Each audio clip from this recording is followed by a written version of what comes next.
Kate McCann stated in her book that she washed Madeleine's pyjamas on the Thursday morning, the 3rd of May 2007, the day she says Madeleine was abducted.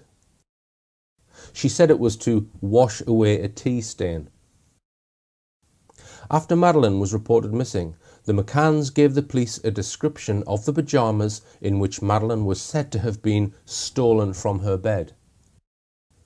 This photograph appeared in several British newspapers 6 days after Madeleine's reported disappearance. And because the image had been supplied to the press by the Portuguese police, people assumed it was a police photograph taken by the Portuguese police. The image is not, in fact, an official police photograph. It was supplied to the police by the McCanns or somebody associated with the McCanns. In the released Portuguese police files is a note by Detective Constable Markley of Leicestershire Police, written on or after the 8th of May, exhibiting a black and white copy of this photograph, among others, and headed "Information from the Family." About a month after the image was featured in the media, on the 5th of June on Crime Watch, and again 2 days later at a press conference in Amsterdam, Gerry McCann held up the very same pair of pyjamas. We know they are the same because they share identical imperfections due to having been worn. At this press conference, the McCanns claimed that these pyjamas belonged to Madeleine's then 2-year-old sister and that they were producing them because they were similar to those Madeleine was wearing when abducted. These pyjamas were most likely from the 2006 range of Marks & Spencer's Eeyore pyjamas, when Madeleine's sister was little more than 1 year old. It is plain that they are far too large to have been bought for someone so young. Even Madeleine's sister herself confirmed they were not hers. Gerry's brother, John McCann, speaking to the media days after Madeleine was reported missing, said that Kate was dressing her in a pair of her sister's pyjamas, and she exclaimed, "Maddie's jammies! Where is Maddie?" So there are several lines of evidence that the pyjamas Gerry is holding up, which are the same pyjamas in this image, in fact belonged to Madeleine and not to her younger sister. These are the very same pyjamas that Kate McCann said she washed on the morning they said Madeleine was taken. So if Madeleine's pyjamas were not abducted, neither was Madeleine. The reasons why we now know these pyjamas belonged to Madeleine are explained in more detail in these two articles, an article by Madeleine McCann researcher Dr. Martin Roberts and one by Nigel Moore, and I'd like to thank them for their detailed research. Kate said she washed Madeleine's pyjamas on the morning of the day they reported her missing. The pyjamas in this photograph show signs that they are still damp. The blue background cloth in the image is identical to the furniture in the McCann's apartment. If it is true that Kate washed Madeleine's pyjamas on the morning of the 3rd of May 2007, then the McCanns themselves may have taken this photograph on the morning of the day they said she was abducted, ready to hand it to the Portuguese police after the planned abduction hoax which was to follow. So these ones. I'm looking for younger sisters, so we look for it. smaller than Madeleine's. As you can see, it's a pink top with an character viola and short sleeves. White pyjama bottoms with a floral print on, and a picture of viola on the right leg, lower right leg. So as I say, these are virtually identical to what Madeleine was wearing, only they're a little bit smaller. This is my fourth release of films exploring the mystery of the alleged disappearance of Madeleine McCann and how Britain's mainstream media have for 10 years withheld from the public many key facts surrounding what happened. In my first set of films, I set out hundreds of facts which to me suggest Madeleine died in her parents' holiday apartment in Praia de Luz and that they, perhaps helped by others for whatever reason, covered up her death. I examined the findings of one of the world's top dog handlers, Martin Grime. His cadaver and blood dogs between them made 17 alerts to the past presence of a corpse and blood. I discussed the McCann's reactions to these dramatic findings. This is the first time that you give us a big interview, not being arguidos since then. So now I feel free to ask you this directly. How can you explain the coincidence of the scent of the cadaver felt by British and not Portuguese dogs? Sandra, maybe you should be asking the judiciary because they've examined all this. But don't you have an explanation we're for obviously that? Madeleine's mum and dad, and we're desperate for people to help us find Madeleine, which is why we're here today. The majority of people are inherently good, and I believe the majority of people in Portugal are inherently good people, and we're asking them if they'll help us spread this message to that person or people. So you don't have any explanation for that? Ask the dogs, Sandra. Ask the dogs, no, Jerry. Now I think that I feel free to ask you. They also claimed the dogs had only alerted to dirty nappies or rotting meat. I dealt with mountains of circumstantial evidence which in my opinion implicate the McCanns and some of their friends in the cover-up of Madeleine's death. There were irreconcilable contradictions between witness statements. In one case, with the alleged visit of the McCann's friend David Payne to the McCann's apartment at 6:30 p.m, the night Madeleine was reported missing, I identified no fewer than 20 contradictions. I noted several changes of story about the events of the 3rd of May. Whether the apartment was broken into or not, whether the patio door was left unlocked or not, whether the McCanns entered by the front door or not. I looked at changes of story about how the wind was supposed to have blown the curtains open and closed the door shut when Kate McCann supposedly did her 10 p.m. check. I also delved into the extraordinary range of individuals and agencies used by the McCann team for their private investigation. Most of them were thoroughly disreputable and some turned out to be crooks. Two of them, Antonio Gimenez Raso and Kevin Halligan, each spent 4 years in jail on charges respectively of corruption in public office and a $1.5 million fraud. Another, Gary Hagland, was an expert in advising companies on avoiding being accused of money laundering. Others had connections with MI5 and the British security services. I then went on to examine the huge involvement of the British establishment in the case from day one. Tony Blair's chief media advisor, Clarence Mitchell, was on the case from the early days. He once boasted that his job was to control what comes out in the media. An assortment of PR men, lawyers, British police and security services, criminal profilers from MI5 and others also descended on Praia de Luz in the first few days. The Metropolitan Police Force's supposed 6-year-long investigation, Operation Grange, which began in 2011, was set up after Rebecca Brooks, then the CEO of Rupert Murdoch's News International empire, manipulated David Cameron into action after reportedly threatening him with a week of bad headlines about Theresa May. And it seems now that Operation Grange was never intended to be a real investigation. It was another intelligence tool with which to mislead the public into accepting a bogus abduction claim. Grange was a psychological operation, a psyop. In fact, the whole case has been a 10-year-long psyop. In my second release, I highlighted what I called 4 phantom abductors.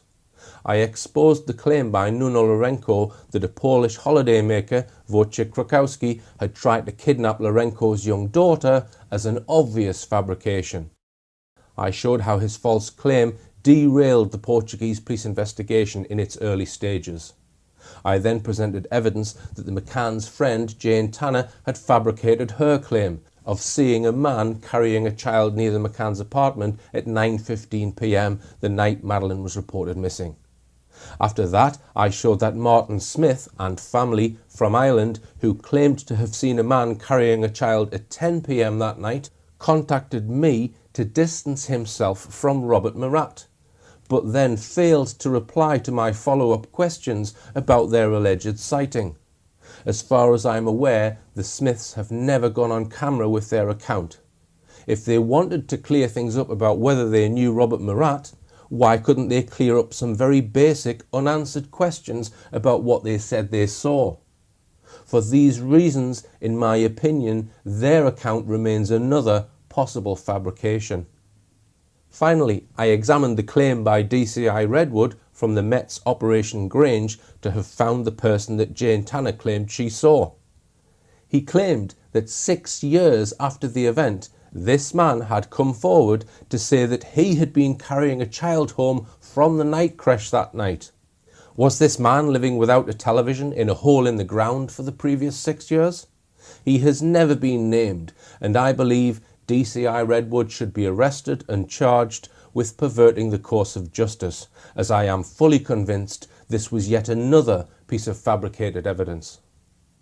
In my third release, titled When Madeleine Died, I examined every claimed sighting of Madeleine working backwards from 10 p.m. on the Thursday the 3rd of May. None of the sightings could be verified until I reached a detailed sighting by a cleaner who had clearly observed the entire McCann family, including Madeleine, at lunchtime on Sunday the 29th of April. With the help of a retired police superintendent who has studied the Madeleine McCann case for the past 10 years, I was able to present convincing evidence that the so-called last photo of Madeleine, which the McCanns said was taken at 2:29 p.m. on the Thursday the 3rd of May, was probably taken at lunchtime 4 days earlier on Sunday the 29th of April.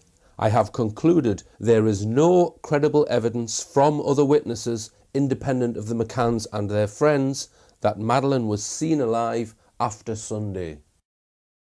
In November 2016, I travelled to the United States to get the opinion of highly respected statement analyst Peter Hyatt, who is an expert in analysing witness statements for possible deception. I recorded a 2-hour-long interview in which Peter Hyatt analysed an interview the McCanns gave for Australian television in 2011. Although Peter Hyatt had not watched any of my films, he came to identical conclusions.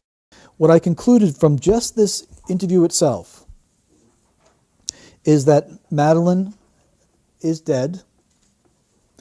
The death was not intentional, that they have disposed of her remains in a hidden manner of which they feel confident will not be found.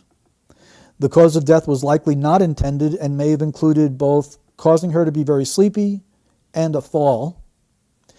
They have feared being accused, their concerns about themselves, and that the time frame that they've given must be questioned. Those are things that I conclude strongly. Now, underneath that is the possibility of sexual abuse being part of this equation is strong.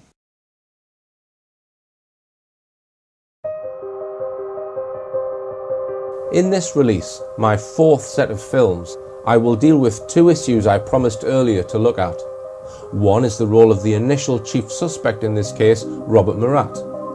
The other is the issue of how Madeleine died and why it was covered up.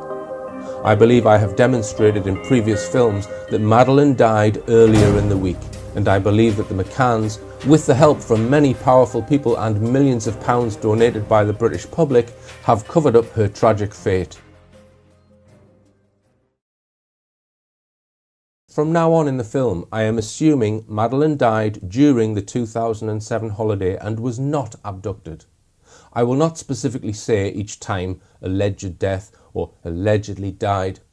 I will speak as though this is true, so that the narrative flows better. But I state now that the death is based on my own belief, which is based on the evidence I have revealed. It is not a statement of legal fact. There is no suggestion at all, by the way, that Robert Murat was involved in Madeleine's death. It is the extraordinary things that happened after her death that I shall be examining in relation to Robert Murat.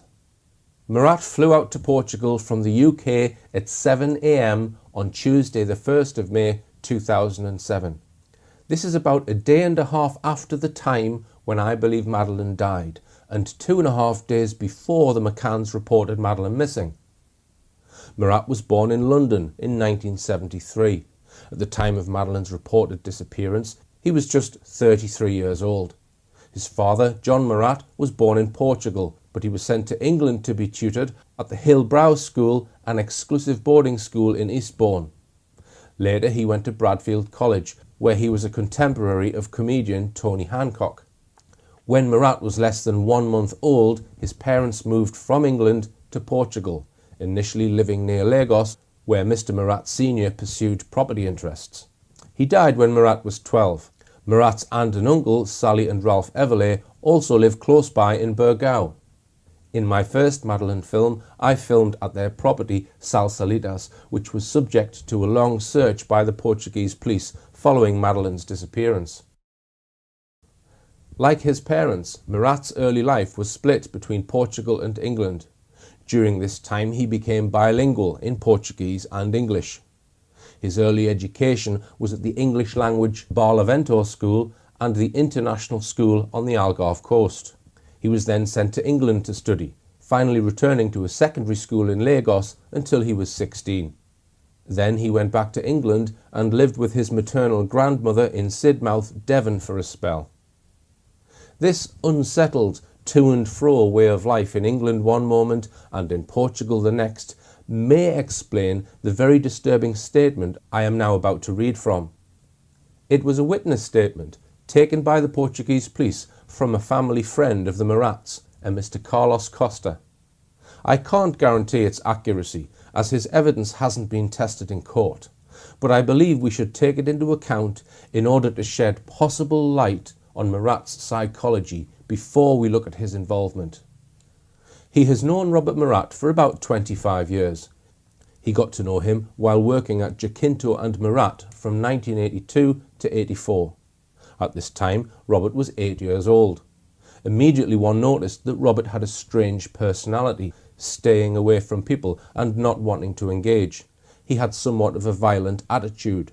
He remembers an episode where Robert, on the veranda on the first floor of the firm, threw vases from that exterior without checking to see if anyone was underneath him. A neighbour told him that Robert had tried to have sexual relations with her mother's cat. The animal responded by scratching him on various parts of his body. These injuries were seen by the deponent, given that he, Robert, had visited the Castillejo beach in Villa de Bispo on various occasions. On one of these occasions, he saw Robert scratching at excoriations. He was told by L that Robert had killed the cat out of spite. He also states that he witnessed a macabre episode perpetrated by Robert. He saw him once again trying to have relations, this time with the family dog, who ended up being forced into the house, situated in Almedina y Las Velas. He states that when he went to the beach with Robert, he, Robert, would stay away from the rest of the group, about 15 to 20 metres, and not say a word to anyone the whole day. He also adds that a cousin of Robert, of British nationality, whose name he does not know, and who lives in his house, has suffered an assault by Robert. For this reason she left the home. These acts were hidden by Robert's mother, who protected him and who never punished him. At this point, Robert was 16 years old. He would like to add that according to what he knows about Robert, he was not surprised that he was described as a disturbed person and could very easily turn violent. He is also someone with a sadistic and deviant sexual personality, and who is also misanthropic. This is based on contact with him for 15 years. If he did abduct this child, then the witness believes she may be dead. He concludes this from Robert's violent and deviant personality. He adds still that he also was violent with his mother when he was reprimanded and would react by kicking her. He asserts that Robert did receive psychiatric treatment whilst in the UK. So, Mr. Costa describes here a person who was prone to sexual deviance, violence and sadism, and has given specific examples. After Murat left school, he began selling double glazing and then later became a car salesman. He moved to Norfolk, where he again worked for a car sales firm called Inchcape, and then for turkey farmer Bernard Matthews. It appears he also worked occasionally as a Portuguese-English interpreter for the police. This experience was to become very relevant in the events following Madeleine's alleged disappearance, as we shall see. At the age of 28, Murat married Dawn, a woman several years older than himself, who already had one child.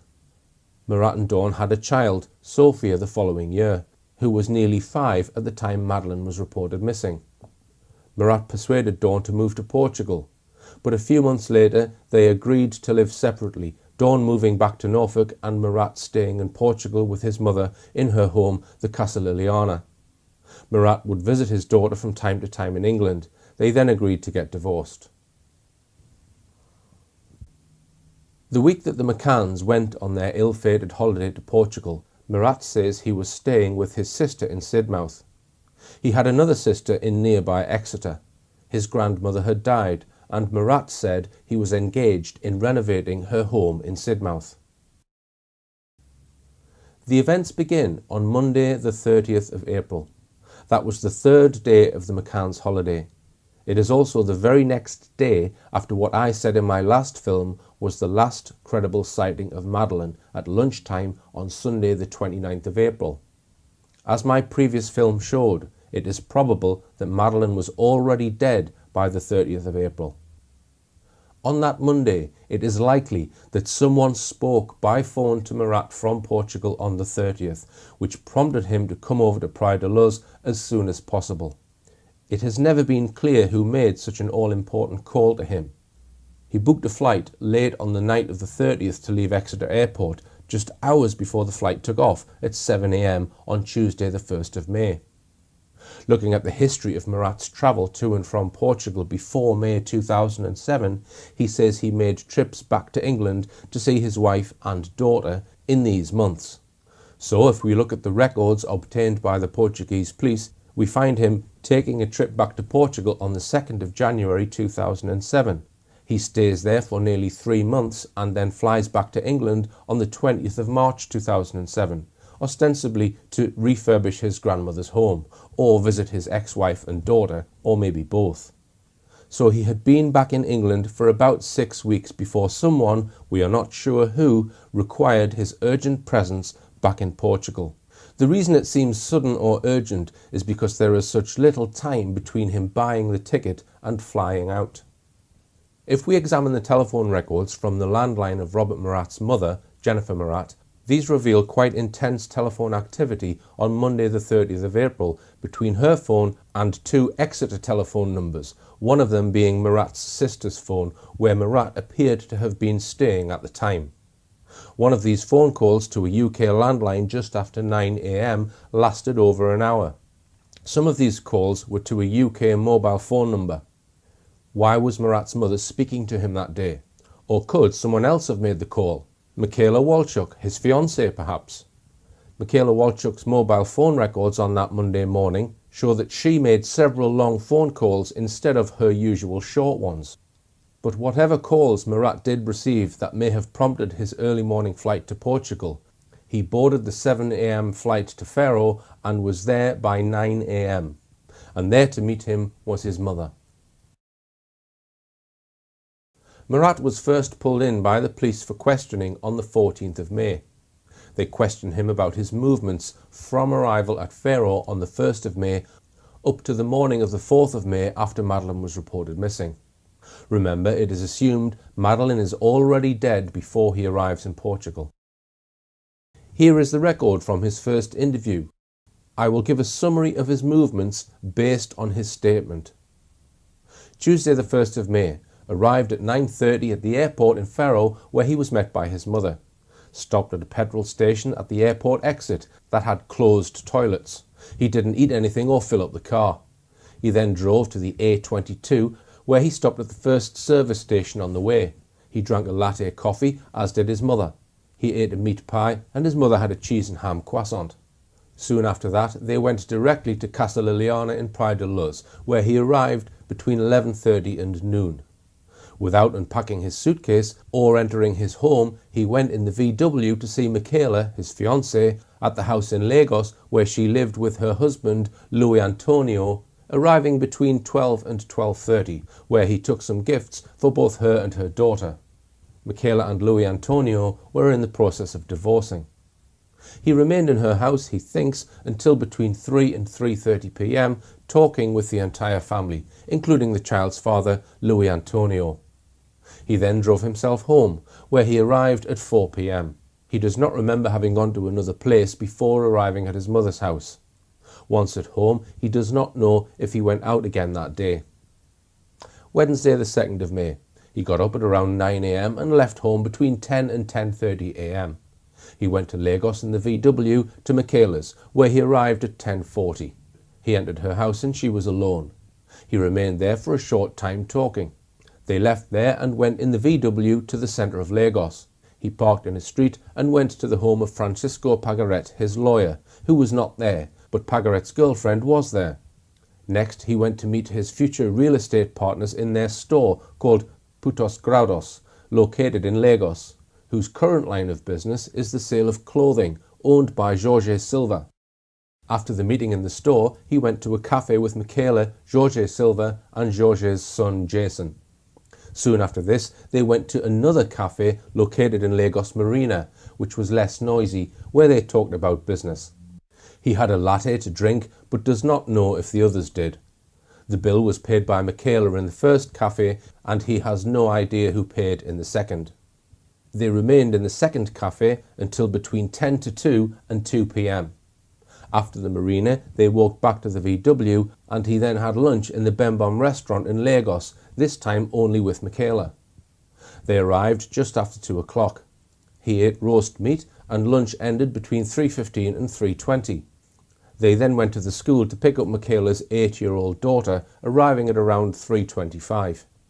They then went back to the home of Pagaret, who this time was present. They spoke with Pagaret about Murat's divorce and about building properties while standing next to the VW. He and Michaela then returned to Michaela's house in Lagos with her daughter. He remained in the apartment with Michaela and her daughter for a long time. Her husband Louis arrived by 9 p.m. or shortly after, when they were having dinner of pork or turkey.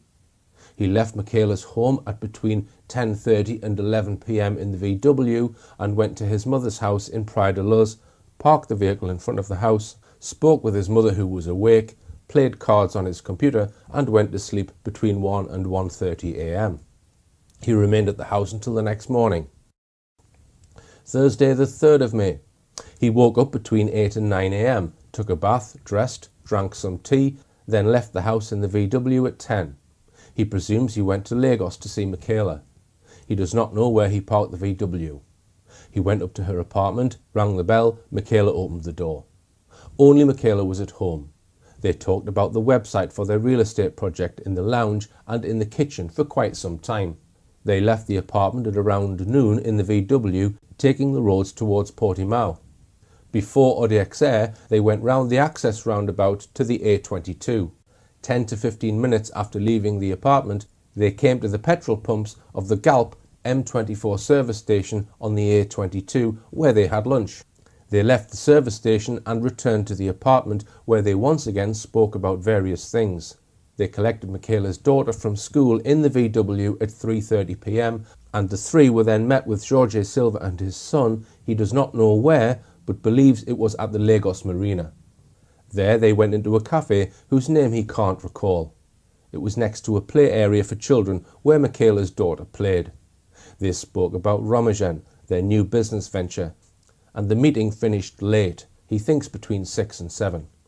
Everybody left together, went to the VW, which was parked in the car park at the rear of the marina. They gave a ride to Jorge Silva and his son, dropping them off at the bus station next to the CTT in the city, arriving between 7:15 and 7:30. He parked the VW in front of the house and does not recall if his mother was at home when he arrived, but he thinks so, because it was late for her to walk the dogs, as she usually leaves at 5 and returns at 7. After entering the house, he may have drunk tea and watched television. He may also have read a newspaper. He talked with his mother about Ramadan, ate a ham and cheese sandwich, sitting in the kitchen with his mother, until between 10 and 11 p.m. Contrary to what he said originally, he was not with Michaela when she went to a Jehovah's Witness meeting between 8 p.m. and 10 p.m. This is why he didn't phone her, because she turns her phone off in the meetings. He doesn't know if he called her after 10 p.m, but accepts that is a possibility. He was at home with his mother when at 10:30 p.m. or a little later, he heard the siren of an ambulance or police. He commented on that to his mother. However, he did not leave the house to investigate. He did not leave again until the next morning, having gone to bed around midnight.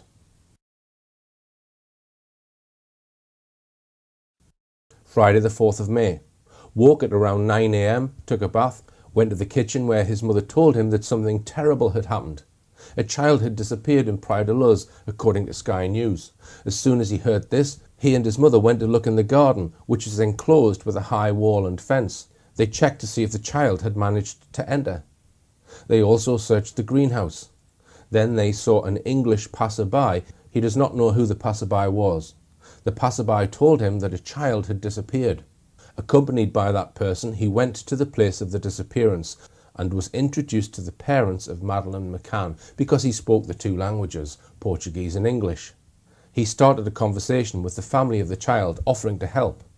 Together with an officer of the GNR, the local police, and an employee of the resort using several keys, he entered several apartments, opened with the keys supplied by the employees or by the tenants in order to try and locate the child. Some of the apartments were closed and there were no keys for them. These sites were flagged by the GNR man. At this time he met John Hill, the manager of the complex, who supplied them with more keys to the apartments.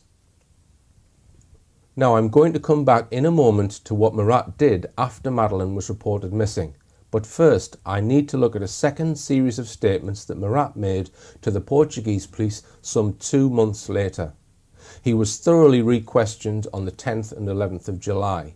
By then, the Portuguese police had gathered third-party information about Murat. Notably, they had interrogated his mobile phone records, and they showed that Murat had been lying to them in his initial statements on the 14th of May.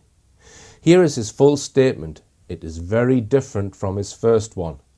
Altogether, there are around 20 changes of story, some more important than others. Let's just explain some of the more important ones. He failed to mention that on Wednesday the 2nd of May, he met Sergei Malinka at the Batista supermarket near his mother's house at about 10 a.m. That may be significant, as he also failed to remember ringing Sergei Malinka just before midnight on the night Madeleine was reported missing. The evidence is quite clear that Murat and Malinka were long-time associates in some business or other, so it seems odd that Murat would not admit to having had contact with him. Later that morning, he originally said he had not met his lawyer Francisco Pagaret, but in his second statement admitted that he had met him. He says that in the afternoon, on either the 2nd or the 3rd, he visited 2 houses in Lagos with Michaela, each visit lasting about 20 to 30 minutes. Why did he not mention visiting these 2 houses when first interviewed? He does not name the owner, nor does he say why he visited these 2 houses.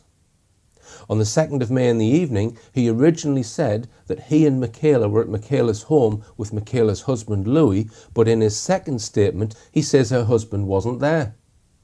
On Thursday the 3rd of May, he said he spent the morning after about 10:30 a.m. with Michaela. In his later statement, however, he admitted that he had had a business appointment at a tourist complex called Montinos de Oura in Espiche at 9:30 a.m, where he says he met the father-in-law, a builder, of the lady owner of the complex. This was a major omission. Moreover, Murat doesn't give the lady owner's name, saying he can't remember it. and he again doesn't say what the purpose of this meeting was. On the afternoon that day, Murat originally said he had spent the afternoon with Michaela at her apartment. He now said that he had been with Jorge Silva, his son, and Michaela at the Palmeiras Golf Club.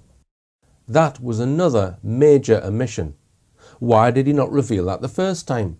And why did they drive several miles from Espich to the Palmeiras Golf Club on the Thursday afternoon, when they could have carried on talking in the cafe in Lagos or Praia da Luz? Was something very secret being discussed? I visited the golf club in 2014 when I was researching my first Madeleine film. Just pulled up at the Palmeiras Golf Club, which is a few miles east of Lagos, maybe 7 or 8 miles east of Praia da Luz. The movements of Jerry McCann on that Thursday afternoon are shrouded in mystery by a series of inexplicable contradictions. Is it possible that Murat met with him that afternoon at the Palmeiras Golf Club? A place Jerry might well have known, as he had previously been on golfing holidays on the Algarve coast. On that afternoon, in his first statement, Murat said that he and Michaela collected her daughter from school after 3 p.m. and then spent most of the next 4 hours talking to Michaela and her daughter, together with Jorge Silva and his son, up to about 7 p.m. But in his more recent statement, he now says he went straight from school to Michaela's home and did not meet Jorge Silva and his son. Murat's phone records showed that he phoned his friend Sergei Malinka at 11:39 p.m. on the 3rd of May, i.e. the night Madeleine was reported missing. They also showed that he phoned Michaela 1 minute earlier. But he did not mention either of these phone calls in his first statement. The day after, on Friday morning, the 4th of May, he originally claimed to have woken up at about 9 a.m. and then had a bath. But when he was shown that he had made a phone call to Michaela at 8:27 a.m. that morning, he now admitted that he must have phoned her then, though he couldn't remember it, and must have woken up earlier. If we go back to the top of Murat's second statement, we find the excuses he makes for having got so many things wrong. He says he was tired, confused, and even rattled by the police interview. It seems likely to me that he deliberately withheld information, which was only forced out of him because his mobile phone had pinged in a number of places he had not previously mentioned. In his statements, he mentions his proposed estate agency business Romijan and developing a website for it.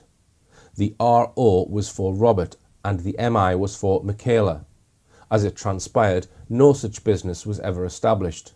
According to his statements, he spent a lot of time discussing this.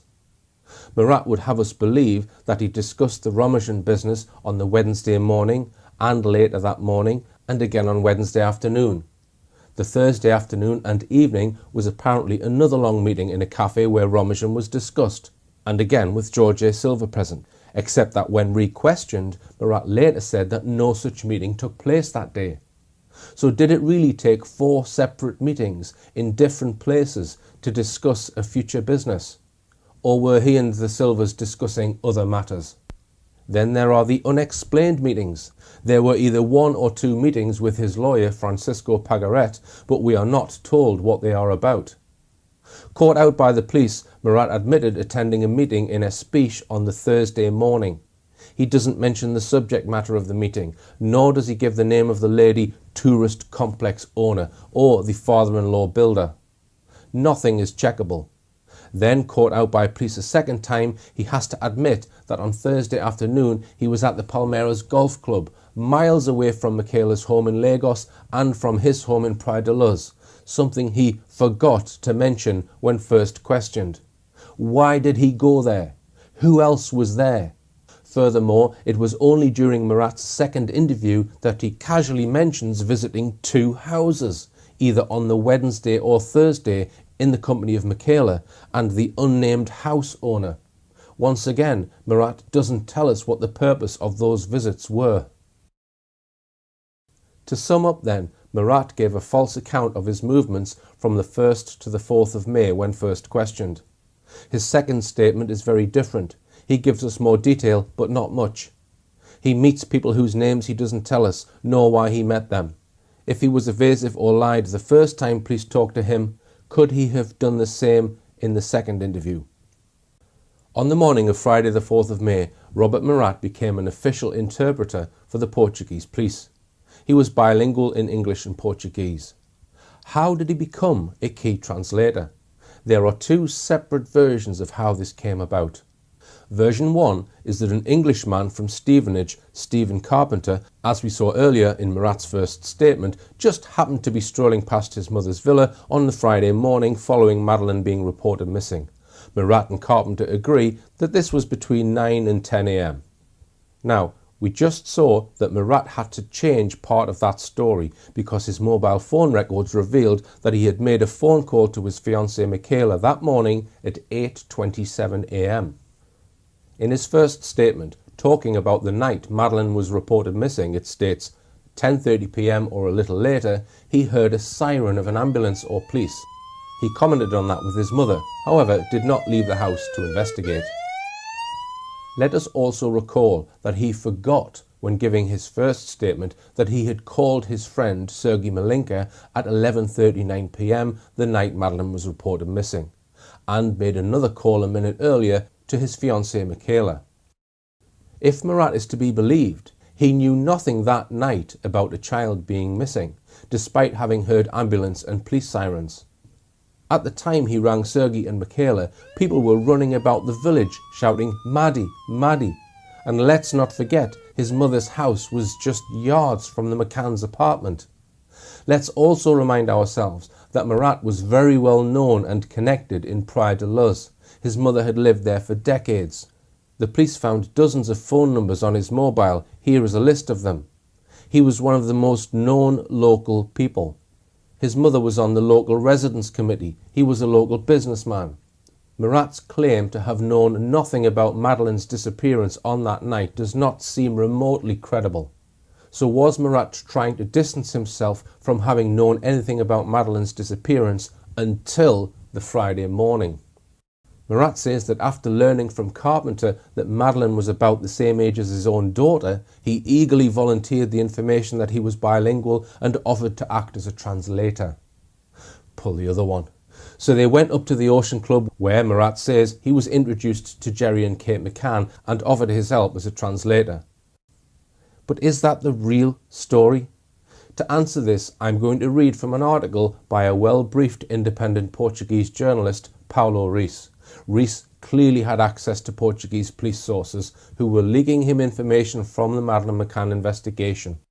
In early 2008, he wrote this about Bill Henderson, the British ambassador to Portugal. Staff from Bill Henderson's office suggested the name of Robert Murat as a reliable translator who could be used in the police inquiry in the days following Madeleine McCann's disappearance. Murat was already known among diplomatic staff as he had letters of recommendation from Norfolk Police. He had been working in Norfolk for Bernard Matthews, one of the largest poultry farm companies in the UK, which employs hundreds of Portuguese workers. The fact that Robert Murat has acted before as a translator for Norfolk Police under the recommendation issued by Bill Henderson's office led police to accept the suggestion, according to PJ Portuguese police sources. After Murat was named a formal suspect, the police went through all translations he had done, checking their accuracy, but no problem was found according to the same sources. Bill Henderson retired from his diplomatic post and went back to the UK in August. Now, bearing in mind the conclusion I made in my last film, that Madeleine may have died as early as Sunday the 29th of April, if that is correct, those who plotted to pass off Madeleine's sudden death as an abduction would have had 4 days to put in hand all the specific plans necessary to make the abduction story as convincing as possible. In order to do that, how convenient would it be to have an insider like Robert Murat in place at just the right time to act as one of the key translators for the police? Was Robert Murat made ready to be in just the right place at the right time to act as a translator when the Portuguese police needed to speak to Jerry and Kate McCann and the rest of their Tapa 7 friends about what had happened to Madeleine? What is very clear from Paulo Reis's report is that the British ambassador and his staff already knew Robert Murat. They had a recommendation apparently from Norfolk Police. That seems curious as I can find no reference to Robert Murat being an accredited interpreter. Could it be that Robert Murat was a known asset to British intelligence, and his ability to act as an interpreter was one of a number of reasons why someone on Monday the 30th of April may have summoned him to get over to Portugal without delay? If he were to be an interpreter right from the start, he would be in prime position to let key people know what was going on in those all-important first few days of the investigation, sometimes known as the golden period, in which vital clues may be gained or lost. And the Portuguese police records show that Murat was the interpreter for all these English-speaking witnesses.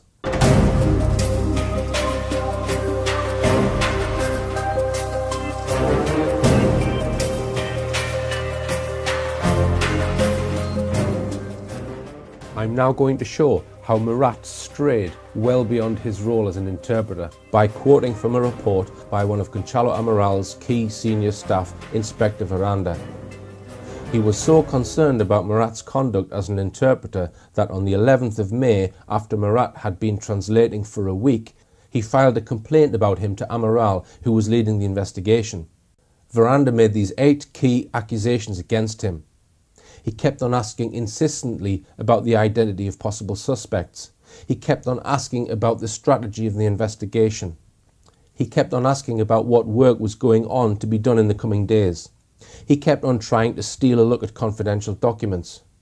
He had detailed knowledge of the Ocean Club garden. He had detailed knowledge of what the McCanns and their friends had been doing that week in Praia de Luz. He actively tried to influence the conduct of the investigation. He persistently suggested that foreigners were responsible for abducting Madeleine. At point 5, Inspector Veranda states that Murat had detailed knowledge of the Ocean Club garden. But as we saw earlier, when Murat gave his first untrue statement to the police, he told the Portuguese police he did not know the interior of the Ocean Club, only entering the resort after the disappearance. I do not believe that Murat had never in his life entered the Ocean Club until after Madeleine had been reported missing. I also want to highlight this part of Murat's first statement. He started a conversation with the family of the child, offering to help. Together with an officer of the GNR and an employee of the resort with several keys, entered several apartments, opened with the keys or by the tenants in order to locate the child. Some of the apartments were closed and there were no keys. These sites were flagged by the GNR man. At that time, he met John Hill, manager of Mark Warner, who supplied them with more keys to the other apartments. So, was Robert Murat already acquainted with the McCanns? I will return to that subject in a moment. We see here that he was able to talk to the McCanns on the morning after Madeleine had been reported missing. But just as interesting is why Murat was invited by Mark Warner top brass and Ocean Club manager John Hill to accompany him and a GNR police officer as he went round the Ocean Club opening up various apartments. And after that, the GNR officer and Murat were given keys to other apartments.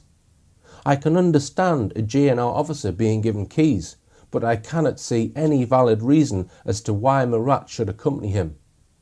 It looks to me as though Murat was rapidly, on the very first morning following Madeleine's disappearance, being given great privileges, both searching the apartments and being made the chief interpreter.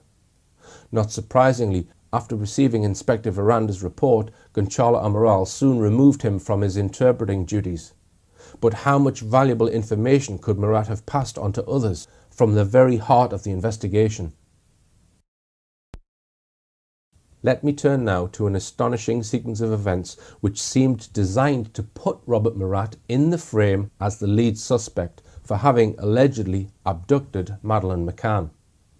As I have mentioned, due to the evidence in my previous film, I believe Madeleine was already dead before Murat got to Portugal, so I am making no suggestion that Murat was involved in Madeleine's death. The first person I've been able to determine to publicly point the finger at Murat was a young journalist called Laurie Campbell, who was working for the Daily Mirror and the Independent at the time. Laurie Campbell had previously worked very closely with Clarence Mitchell, the McCann's PR representative, in covering the Soham murders case. He was then working for the BBC as a crime correspondent. It's also interesting that Leicestershire police referred Laurie Campbell not to the Portuguese police, but to the British Embassy, who, remember, helped secure the appointment of Murat as the main interpreter. Portuguese investigative journalist Paulo Reis assessed the involvement of Laurie Campbell and made these observations. On the 6th of May 2007, a female CID officer in the Leicestershire Constabulary faxed the Portugal incident room, stating that Laurie Campbell, a reporter for the Sunday Mirror, had been in contact.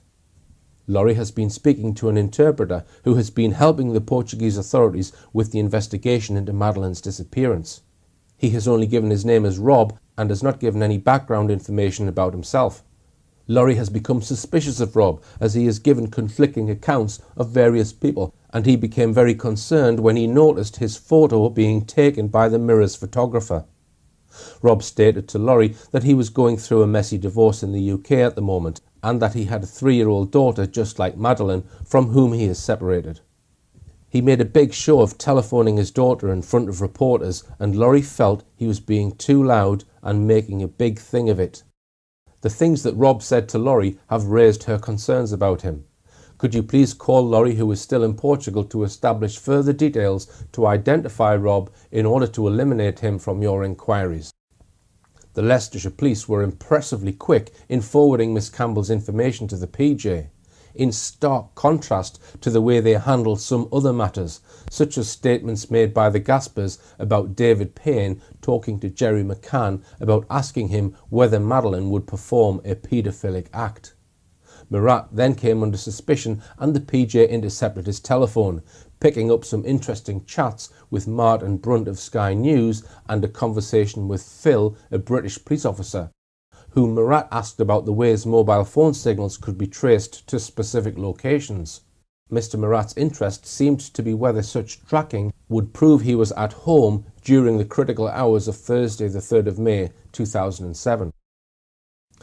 It is my opinion that Laurie Campbell is probably a British Security Services asset, and that once Murat had performed his role of whatever he did between the 1st and 4th of May, they decided, with the help of Campbell and others, to set him up as yet another patsy abductor to confuse the investigation. As the British and Portuguese police began investigating Murat, the media went to town on him, filling their front pages with their suspicions about him and generally suggesting that he was the man responsible for abducting Madeleine. Murat's backstory featured heavily in the various media accounts.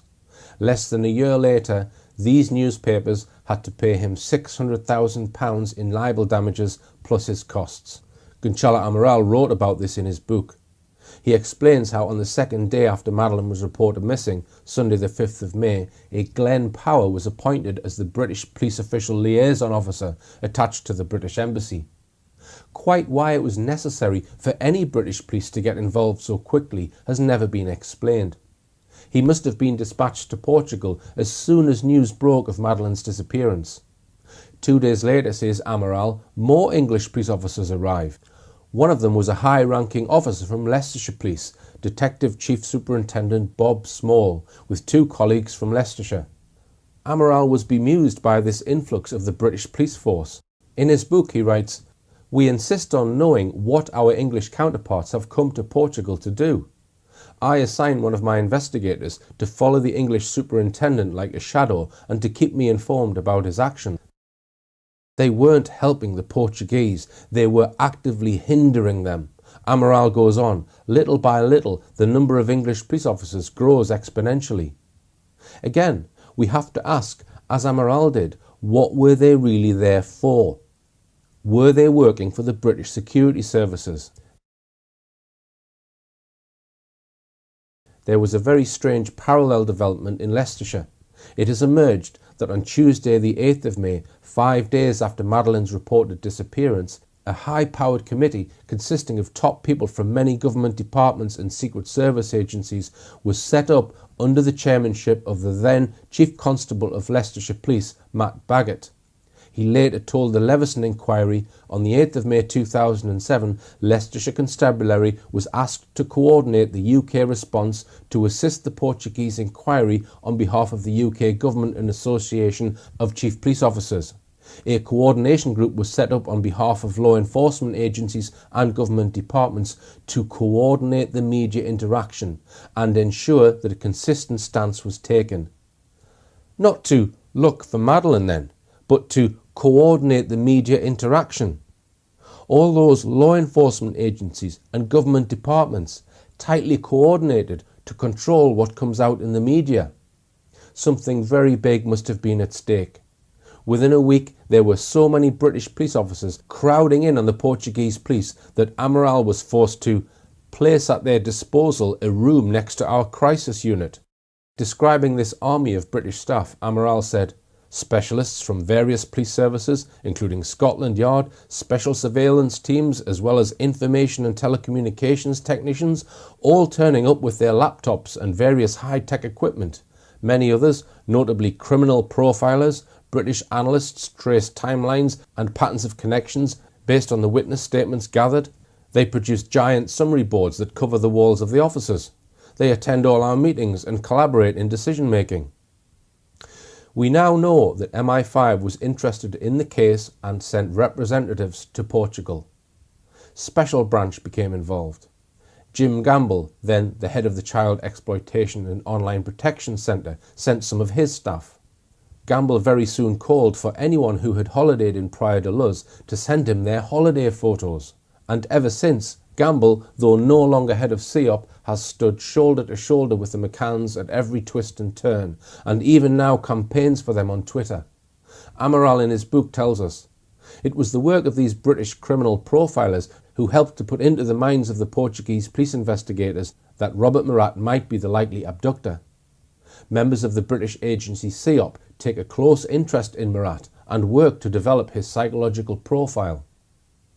Amaral had been forced to turn his attention to Murat by the huge attention being paid to him by the world's media and by the disturbing report he had received from Inspector Veranda. Amaral explains, "They have heard about the statement from one of his childhood friends, put on the file by the police department. According to him, Murat had an affirmed penchant for bestiality. Moreover, he allegedly attempted to rape his 16-year-old cousin. This individual describes Murat as someone who was violent, with behavioural problems, a sexual pervert, sadist and misanthropist. We are somewhat sceptical. All the same, according to the English profilers, there is a 90% chance that he is the guilty party." The event that clinched Amaral's decision to make Murat a formal suspect was the decision of the McCann's close friend Jane Tanner to identify Murat as the man she said she had seen carrying a child at around 9:15 p.m. on the night Madeleine was reported missing. "I dealt with this in my second Madeleine film, The Phantoms." Amaral goes on, "Murat's behaviour starts to seriously intrigue me. He often makes references to similar cases that happened in the United Kingdom and which he seems to know in detail. He displays suspicious curiosity and seeks to know more. He offers to help us identify suspects. He knows the workings of the Ocean Club and the habits of the holidaymakers very well. He even tried to secretly access the investigation files. It is also known that he visits websites of a pornographic nature. His mother has set up a desk near the tapas restaurant in order to gather and give out information about Madeleine. We don't know if this woman's actions are philanthropic in nature or if she is hoping to keep well informed of all the information circling about the case. Members of the British agency CEOP take a close interest in Murat and work to develop his psychological profile. Before the search, we want to assure ourselves that Jane Tanner recognises him as the individual she saw on the night of the disappearance. She is sitting inside an unmarked car whose tinted windows allow her to see out without being spotted. The vehicle is parked at the exact spot where she says on the night of the 3rd of May, Robert Murat, anonymous amongst plainclothes police officers, goes up the road in the same way, says Tanner, as the alleged abductor. Jane Tanner is adamant. It certainly is Robert Murat that she saw that night. She definitely recognises his way of walking. Then in his book, Amaral writes, "But does he resemble the description she painted previously?" No, he doesn't.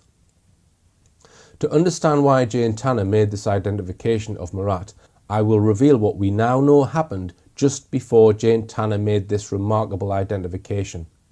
It turns out that immediately prior to identifying Murat, she spent time with a very senior Leicestershire police officer, Detective Chief Superintendent Bob Small, but she also admits that she talked to two men from the government-backed firm Control Risks Group, Kenneth Farrow and Michael Keenan.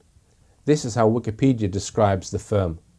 Control Risks is a global risk and strategic consulting firm specialising in political, security and integrity risk. Operating from 36 offices, the company's primary service include anti-corruption audits, consultancy and training, e-discovery, political risk analysis and a broad range of security and crisis management support. In September 2007, David Brown for The Times wrote, Kate and Jerry McCann turned to the company, which employs former members of the intelligence services and special forces, after becoming concerned that officers in the Algarve assumed their daughter was dead. A source close to the couple's legal team confirmed that Control Risks Group had been working with the family since May, but refused to discuss how the company was being paid. The idea that Control Risks Group was searching for Madeleine is ridiculous. They had zero experience in looking for missing children. All the indications are that the government was funding them and that they were an integral part of the government's attempt to cover up what really happened to Madeleine. And as Jane Tanner herself confessed, Control Risks were at the very heart of the attempt to frame Murat as the abductor. It seems highly probable that Control Risks and Bob Small were instrumental in manipulating Jane Tanner to positively identify Robert Murat as the man she said she saw carrying a child. This identification was the catalyst which made Robert Murat into an official suspect. And so it was that the police searched Murat's home on the 14th of May and took him in for questioning. It was headline news across the world. I suggest by now it is becoming clear that there was a coordinated plot to frame Robert Murat, have him arrested and made a suspect. If that is in doubt, what followed surely confirmed it. During the 2 days that followed Murat being made a suspect, no fewer than 3 members of the Tapas 7 suddenly remembered that they had seen Robert Murat hanging around near the McCann's apartment talking to some of the group soon after Madeleine was reported missing. According to Rachel Oldfield, one of the Tapas 7, she said she saw Murat on a Sky News report and immediately claimed to Jane Tanner that she had seen Murat on the night of the 3rd of May near the Ocean Club. Fiona Payne, another Tapas 7 friend of the McCanns, then said the same. And then Dr. Russell O'Brien said he also had actually met Murat on the night of the 3rd of May.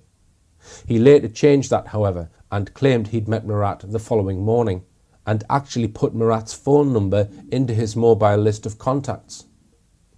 2 days after Murat was made a suspect, Rachel Oldfield, Fiona Payne and Dr. Russell O'Brien all made statements to the police which put Murat close to the scene of the alleged abduction on the night in question.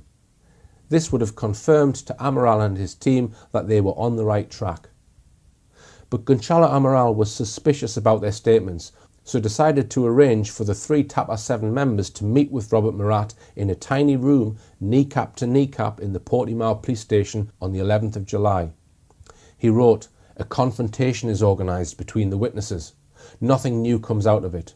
The former persist in stating that the suspect was definitely in the area on the night of the disappearance. Murat denies the whole thing and even accuses them of lying. Each side stands its ground." In the coming months, 5 other people also remembered having seen Murat near the McCann's apartment that night. That is according to newspaper reports probably sourced from the McCann's PR spokesman Clarence Mitchell. The Daily Mail named the 5 as including holidaymaker Jane Jensen, an unnamed British barrister, and 2 people that had contacted the McCann's investigation hotline. But then, in 2008, not long after Amaral was removed from the investigation, several of the 8 people who said they remembered seeing Murat suddenly admitted they might have been confused with another person. Either David Payne or Angus Symington, one of the owners of the Ocean Club, who was said to resemble Murat. The Daily Mail said, "Doubt was cast on the evidence of several key witnesses in the Madeleine McCann disappearance last night. Those who said they saw suspect Robert Murat outside the family's holiday apartment on the night she vanished may have named the wrong man, it was revealed. Detectives believe the witnesses who said they saw the British expat could have confused him with a friend of Kate and Jerry McCann, David Payne, who was out searching for the missing 3-year-old. A series of witnesses had given statements claiming to have seen him around the Ocean Club apartment complex in the hours after Mrs. McCann, 39, raised the alarm. They included 3 friends of the McCanns, Russell O'Brien, Fiona Payne and Rachel Oldfield. It looks to me as though it was convenient and helpful to the McCanns to have the attention focused on Murat as a suspect. But several months later, it seems to have been convenient to drop Murat as a suspect.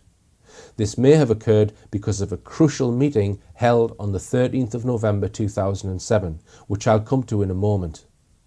I should just add that in April 2008, the Tappers 3, Rachel Oldfield, Fiona Payne and Russell O'Brien, were re-questioned at Enderby, Leicestershire Police Headquarters by Leicestershire Police on the instructions of the Portuguese police. All were re-questioned in some depth about their claims of speaking with Robert Murat on the evening of the 3rd of May.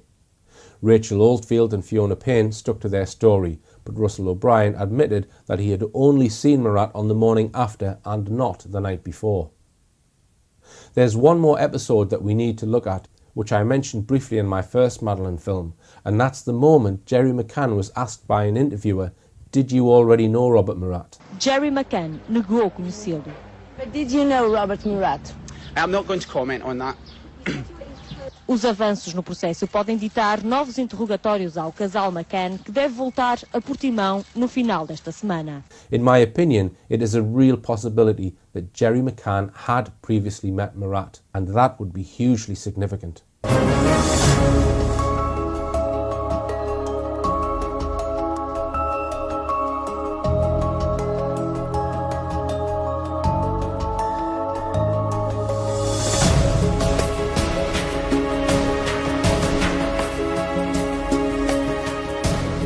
Many news organisations from many countries covered the Madeleine McCann case.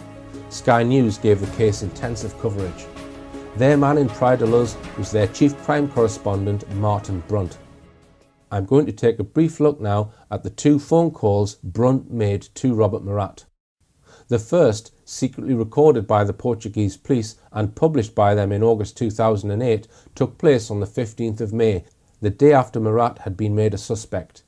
His mother, Jennifer Murat, picked up the call. It went like this.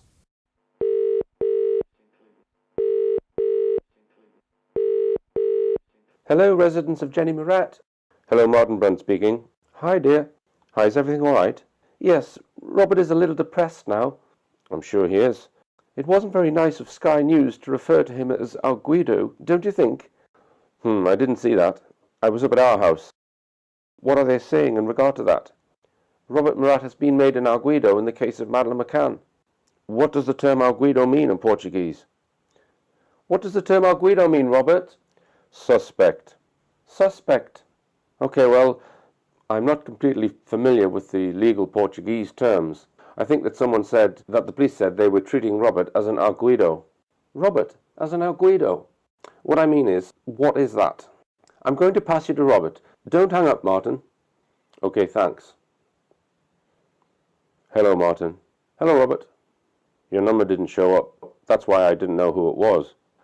Oh, I didn't send you my number. That's okay. Well, I will see if I manage not to lose this one, if I can find the tool. Okay, we will try. I mean, I have not seen it yet, but we will try to explain. The police say, or was it the local journalists who say, you should be treated as an arguido, that he is a suspect, basically. Yes, well, even so, given the tone of the interrogation, and the fact of being free, which says a lot about the interest in you, eh? That is the same as finishing me off. It was not me. I didn't do anything. And now I am literally...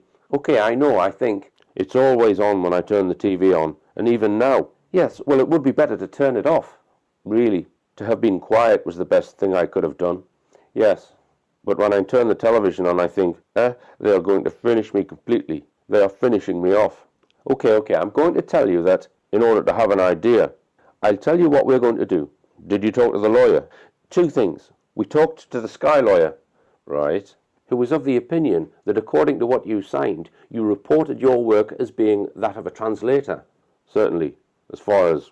The thing is that it was It probably is. Oh, go on, continue. We talked to a Sky lawyer, but the problem with the Sky lawyer is that he is English. Yes, no. He is our lawyer. And you can see, he said what it seemed to be to him. According to his understanding. According to his understanding, exactly. And now we are reluctant to talk to the lawyer who contacted you. That's right, okay. We do not know him, okay. And you do not know him. Well, you don't? Exactly, that's right. I do not know him, mate. And we do not know where he came from or what his credibility is. Yes, and they told us that the police were going to play games with false leads, and that was why, and who knows whether he is who he says he is. That's right, okay. And he could be trying to test you out, or hoping that we pass him some information. Certainly. We know that you suspect your calls are being listened to because of this. Right. Because of this reason we are very reluctant, because we do not know him, and you do not know him. But however, the best option you have to come clean with this would probably be to go with a lawyer from Lisbon. Someone from up there, not from the Algarve. It would have to be someone from Lisbon. Is that okay? That's okay. I will try and arrange for someone from there. But, okay. But our position in relation to all this, for the moment, as I has explained previously, is that we consider ourselves to be very important, and I think it was your opinion initially to do something finally that would manage to be on your side. Yes, and that would not lead to my being detained immediately. Of course. And you know, many of the things that you told me were not attributed to me. I understand, and I don't want to enter into all those details, and we did not do anything since I left you. No. I'm sure you understand. Yes. And if there is anything that better clarifies that you think you could say, that could also be used in the future, of course. You know, you could quote Sky sources and others. Yes, that would be perfect. That would be just perfect. But I think it is important that you should have the media there, and if we could appear briefly and make statements in these terms. I was questioned, it was a vague questioning, I was not asked direct questions about Madeleine, and afterwards you explained to me how you felt that they made you a scapegoat, that you have nothing to hide even if your computer is analysed, and at the end of the day you will be absolved, and they will find the true abductor or kidnapper. You could. Let's first look at this with a Portuguese lawyer.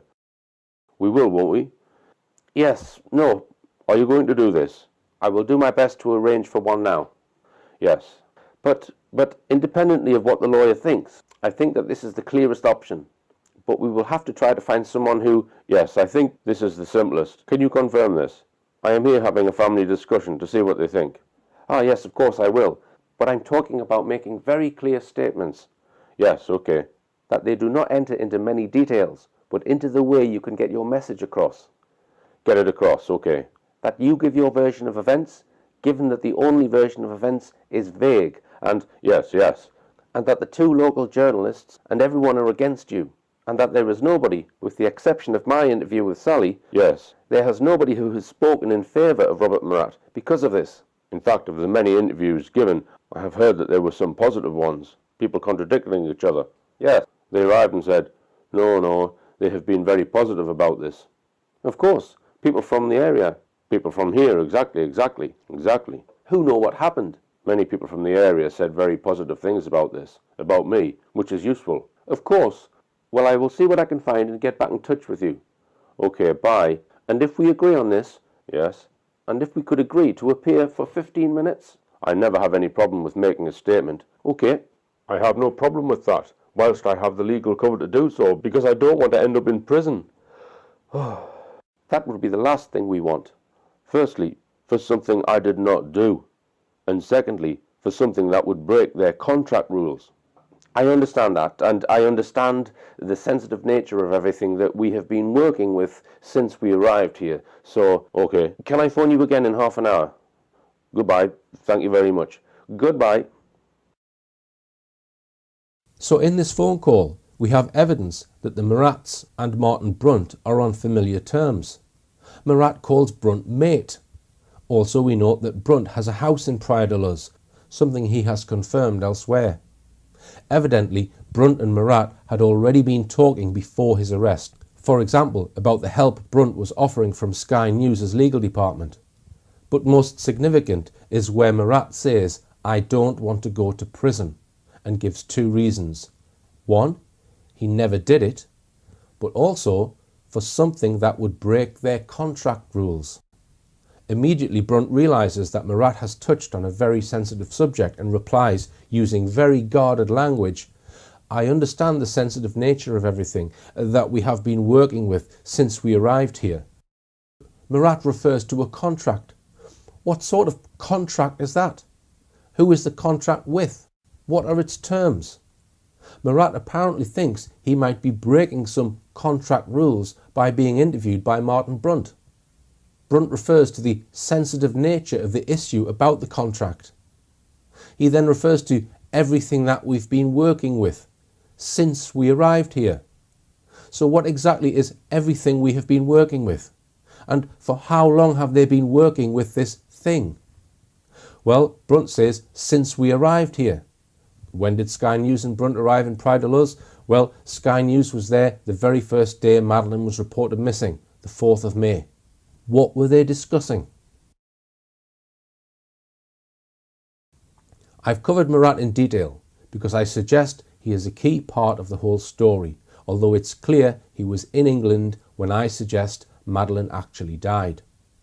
I suggest from all of the evidence we've looked at so far, Murat was called over to Portugal on behalf of government security services to help plan the abduction hoax that took place at around 10 p.m. on the 3rd of May.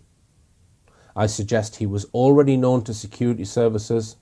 I suggest in some capacity he already knew Jerry McCann. In my opinion, his roles probably included, firstly, finding a property with a freezer where Madeleine's body could be conveniently stored and assisting in taking it there. Secondly, volunteering to act as an interpreter.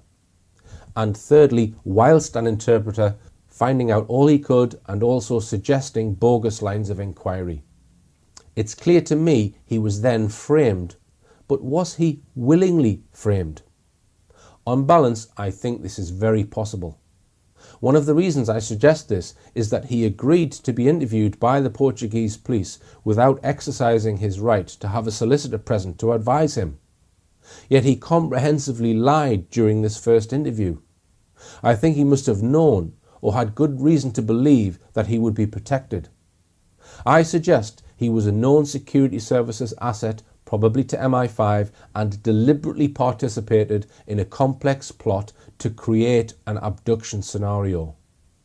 It follows from that, if the security services were involved in this cover-up, as I demonstrated they were in my first Madeleine film, then in some way, which I will come to in a moment, the reason for their involvement must have been to hide some particularly illegal and or immoral activity that would threaten the UK government if its existence became known. Before leaving the subject of Robert Murat, I want to look at a highly unusual meeting that took place on the 13th of November 2007 at the Villa Salsalitas, owned by Robert Murat's aunt and uncle, Ralph and Sally Everley. Present at this meeting were 5 people from what I call the Murat camp, and 2 from the McCann camp. Let's remember at this time the McCanns had been made formal suspects over 2 months previously. There were now 3 suspects, Robert Murat, Jerry McCann and Kate McCann. Let's also recall that exactly 6 weeks before this meeting, Gonçalo Amaral had been removed from the investigation due to diplomatic pressure from the UK government and apparently replaced by a puppet, Paolo Rebello, whose job appeared to be to quietly close down the investigation. So who was at this meeting? In the Murat camp, Robert Murat, Ralph Everley, Murat's uncle, Sally Everley, Murat's aunt, Jennifer Murat, Murat's mother, and Francisco Pagaret, Murat's lawyer. In the McCann camp, Brian Kennedy, the Cheshire businessman worth around £250 million, one of Britain's richest people, who directed the Find Madeleine investigation and appointed all the dodgy investigation agencies that I covered in my first Madeleine film. And Edward Smethurst, senior Freemason and past Grand Master of the East Lancashire Masonic Province, the man who has acted as the McCann's coordinating solicitor throughout. and who has been a director of the Find Madeleine Fund since 2009. Smethurst is also alleged to have holidayed every year in Praia de Luz since 1999. Is that just a coincidence? On both sides then, big guns were employed. The meeting was intended to be secret, but when news of it was leaked to the Portuguese press 2 weeks later, Brian Kennedy said the purpose of the meeting was for him to offer Murat a job looking for Madeleine. I believe that was a lie. So what was this meeting really about? 4 members of the Tapas 7 had effectively accused Murat of being involved. Jane Tanner had even said he was the actual abductor. The first thing that stands out is the McCann team must have known that Murat was not the abductor. Otherwise, why send Kennedy and Smethurst to meet him? I suggest this was a planning meeting between the two camps. Something had gone wrong when Madeleine unexpectedly died around the second day of the McCann's holiday. Murat, I suggest, had been actively involved in the subsequent cover-up. I keep in mind the possibility that Murat was not a willing patsy. But whether he was or not, I suggest that the purpose of this meeting was to strike some sort of deal. That is perhaps why top lawyers were involved on both sides. The events that followed soon after this meeting are very interesting. Just 4 days later, the Tapas 7 and an array of lawyers and PR agents, including of course Clarence Mitchell, met for a day-long get-together at the Rothley Court Hotel, just down the road from the McCann's house. When news of that meeting leaked out, Clarence Mitchell said it was just a friendly reunion. Anything that comes out of Mitchell's mouth, in my opinion, must immediately be assumed to be a lie unless evidence can be found which shows it to be true. Then weeks later, several people changed their stories about Murat, saying they'd probably mixed him up with someone else. Just weeks after that, Murat started libel proceedings in the High Court and was very shortly handed over £600,000 in an out-of-court settlement, which was rapidly agreed to by several print and TV media. A few weeks after Murat netted £600,000, the McCanns achieved another £550,000 in another out-of-court settlement.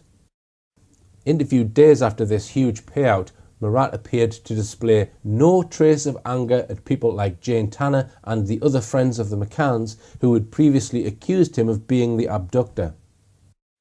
This strange interview was analysed by the criminologist who runs the popular Eyes for Lies website. She gives clear reasons why she believes Murat is lying in this interview. He seems not the least bothered about having been falsely accused of abducting Madeleine McCann.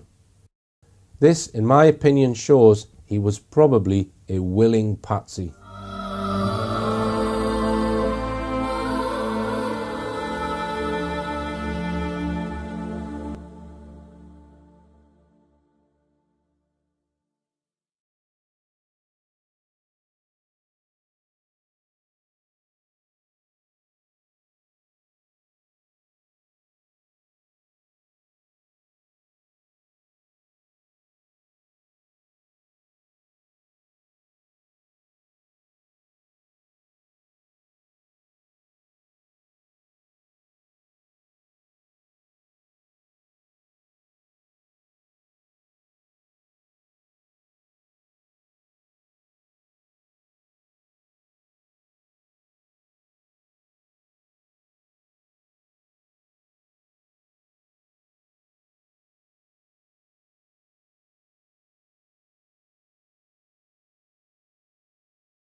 I would like to emphasise that I strongly believe in freedom of speech.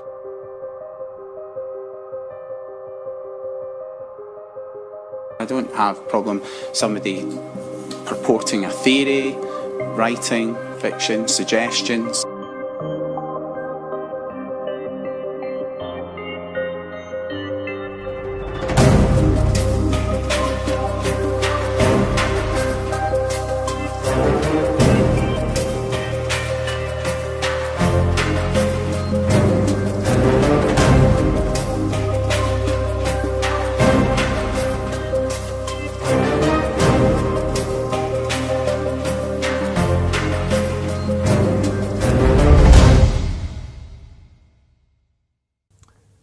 So, how did Madeleine McCann die? There are many theories, but let me set out, as I see it, the three main alternatives. Alternative 1. Madeleine died as a result of an overdose or sedatives or other drugs, either cumulatively, over time, or administered on that holiday. Alternative 2. Madeleine died in a freak accident, either when the McCanns were present or when they were not present.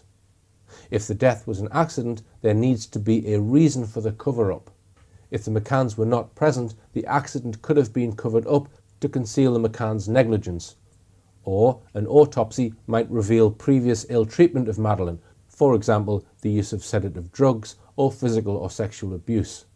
Or because there was a mystery about her true parents, i.e. she was not the true daughter of both parents, or she was a surrogate or was adopted. Alternative 3 is that Madeleine was the subject of an unprovoked assault by either parent or possibly someone else that killed her. Whatever the cause of death, were the McCanns and their group of friends connected in some way with a high-level paedophile ring, and perhaps that is why her death was covered up? Were the McCanns able to call in favours? This, by the way, was the exact phrase used by Kate McCann's uncle, Brian Kennedy, who lived in the same village as the McCanns. According to a report in the Daily Mail, Brian Kennedy spoke of how the family were calling in some favours. Or was there some other secret which bound the McCanns and the Tapper Seven together? That will lead me on to discuss whether on that holiday Madeleine could have been passed to a paedophile to abuse her and died during that encounter.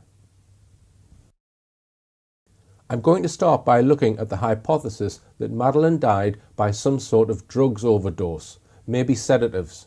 There are a number of indications that this, at the very least, may be a factor. I've made heavy use of analysis of the subject by a former police superintendent known on the internet as Peter Mack. If you look at the accounts Kate McCann has given of her immediate reactions to Madeleine being missing, she speaks of having yelled, hitting out at things, banging my fists on the railings, running from pillar to post, throwing open, hurtling out, started screaming, was hysterical, and so on. It is surprising then, if the twins really were there during these events, that they did not wake up. I wandered into the children's bedroom several times to check Sean and Emily. They were both lying there on their fronts in a kind of crouch, with their heads turned sideways and their knees tucked under their tummies. In spite of the noise and lights and general pandemonium, they hadn't stirred. They had always been sound sleepers, but this seemed unnatural. Scared for them too, I placed the palms of my hand on their backs to check for chest movement, basically for some sign of life. Had Madeleine been given some kind of sedative to keep her quiet? Had the twins too? Fiona Payne, in her statement, claimed that Kate had put a finger under the children's noses to test for breathing. But what is absent is any sense of urgency, of rousing them to make sure they were alive and breathing. Is the account of the twins doubled up in a crouching position fabricated? Perhaps created to suggest that the abductor could have sedated them? It is stated that at some point friends carried the still sleeping twins to another apartment. There is no proof at all that the twins were even in the McCann's apartment that evening. The Portuguese police report of the 10th of September 2007 was clear in saying that the crime scene in the children's bedroom had been arranged. The police who spoke to Kate McCann on the 3rd of August said, "She now presumes that they were under the effect of some sedative drug that a presumed abductor had administered to the 3 children in order to be able to abduct Madeleine," a situation which Kate refers to being possible. In a TV programme in 2009, Gonçalo Amaral was asked, "Do you think the children were sedated?" He answered, "There is no doubt. Kate called a colleague of mine on or about the 10th of August to ask the PJ to check the twins for traces of sedation. Kate was apparently alone when she called, and a bit upset. But that same afternoon, Jerry called and cancelled the request." Up until that date, more than 3 months after Madeleine was reported missing, the McCanns had not previously asked the police to carry out toxicology tests on the children. Then Kate asks, but Jerry later the same day cancelled her request. Several weeks later, though, the McCanns organised their own drug tests on the children, which took place on the 24th of September 2007. That was very nearly 5 months after Madeleine's reported disappearance. It allowed enough time for most drug toxins to have long since been eliminated from their bodies. Moreover, it was someone from the government-backed, highly questionable Control Risks Group who arranged to carry out the tests. The McCanns didn't initially volunteer the scientific results, but in the end, an Indian newspaper, Dajé, established that a company called Tricotest had performed the analysis. Kate McCann stated in her book, all the hair samples produced negative results. While this didn't totally exclude the possibility that the children had been sedated, especially given the time that had elapsed, it meant nobody else, including the PJ and the media, could prove otherwise. Nobody else could prove otherwise. The result eventually announced on the 20th of October that no scientific evidence of sedative drugs or other drugs was found was welcomed a few days later by Jerry McCann, who, once again, emphatically denied they had ever used sedatives. He told The Sun, "It's ludicrous. These sorts of questions are nonsense, and we shouldn't be giving them the light of day. There is absolutely no suggestion that Madeleine or the children were drugged. It's outrageous." But strangely, despite that finding, the McCanns and those around them kept on promoting the idea that all 3 children might have been sedated by the abductor. For example, on the 2nd of October, Susan Healy, Kate's mother, claimed that Madeleine had been drugged by her abductor. Jerry McCann claimed on the 19th of November, the twins were still sleeping in their cots, so we tried to leave it as undisturbed as possible, and they slept very soundly until we moved them out of their cots into another apartment. Which does make you wonder if there was any substances used to keep them asleep.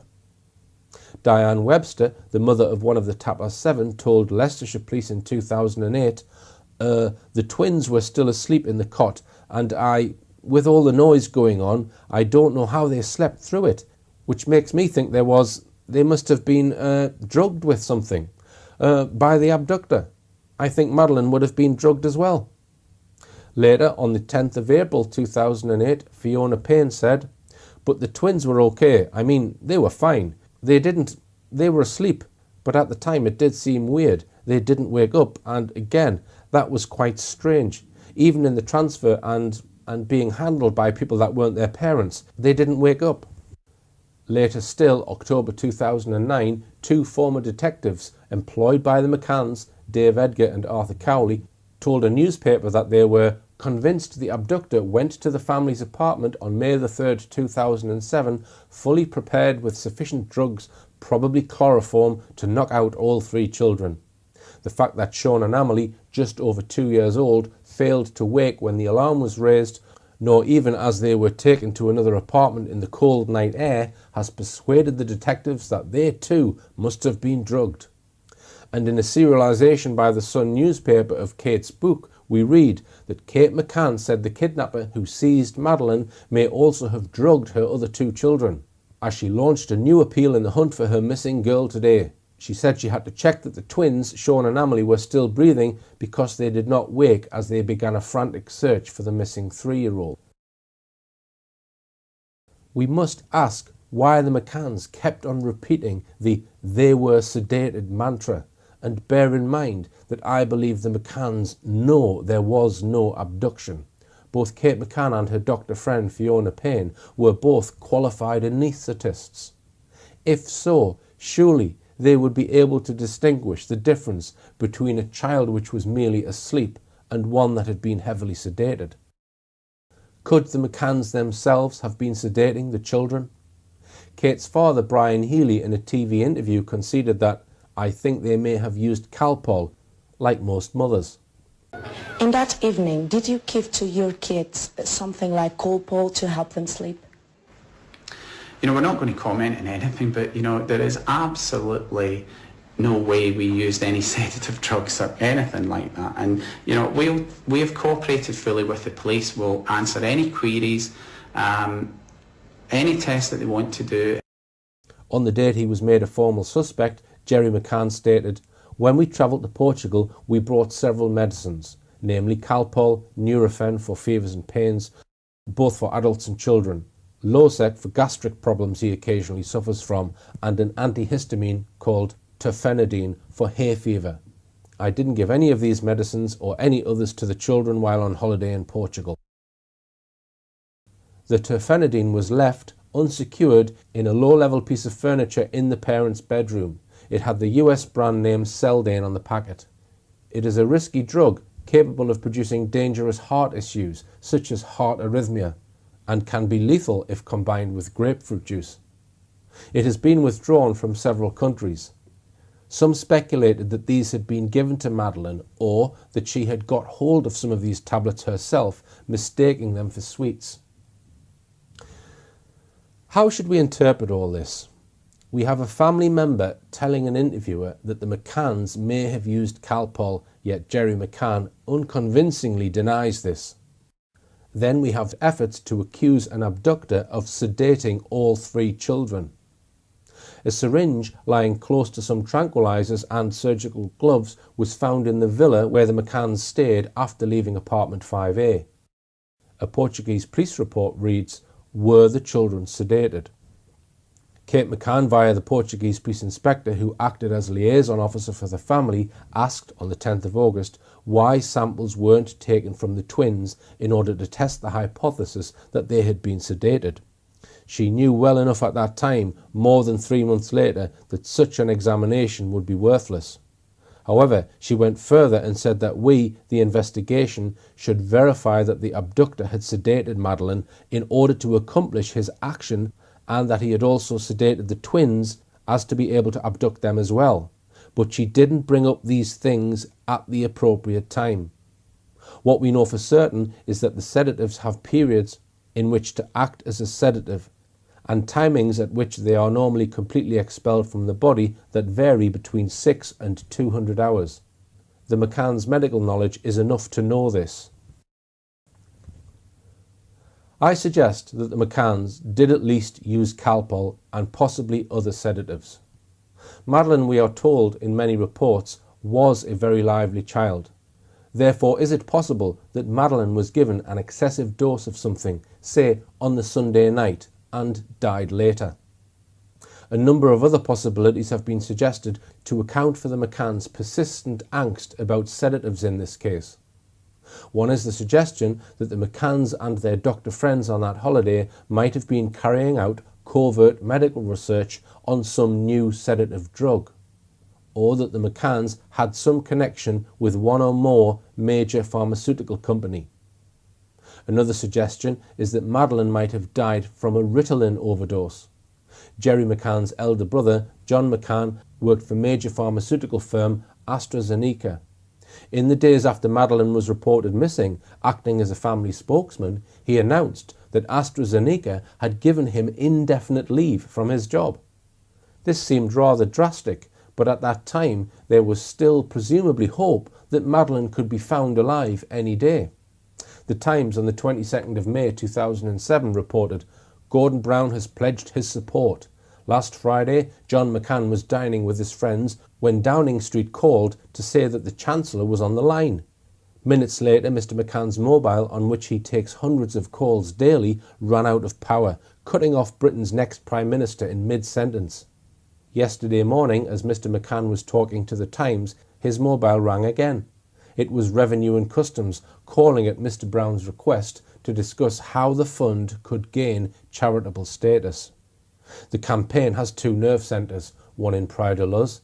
The other is the Glasgow sitting room of John McCann, 48, who is on indefinite leave from his job as a medical rep for the pharmaceutical company AstraZeneca. There he fields endless emails and telephone calls." Various medicines were found in the villa the McCanns were staying in from July to September 2007.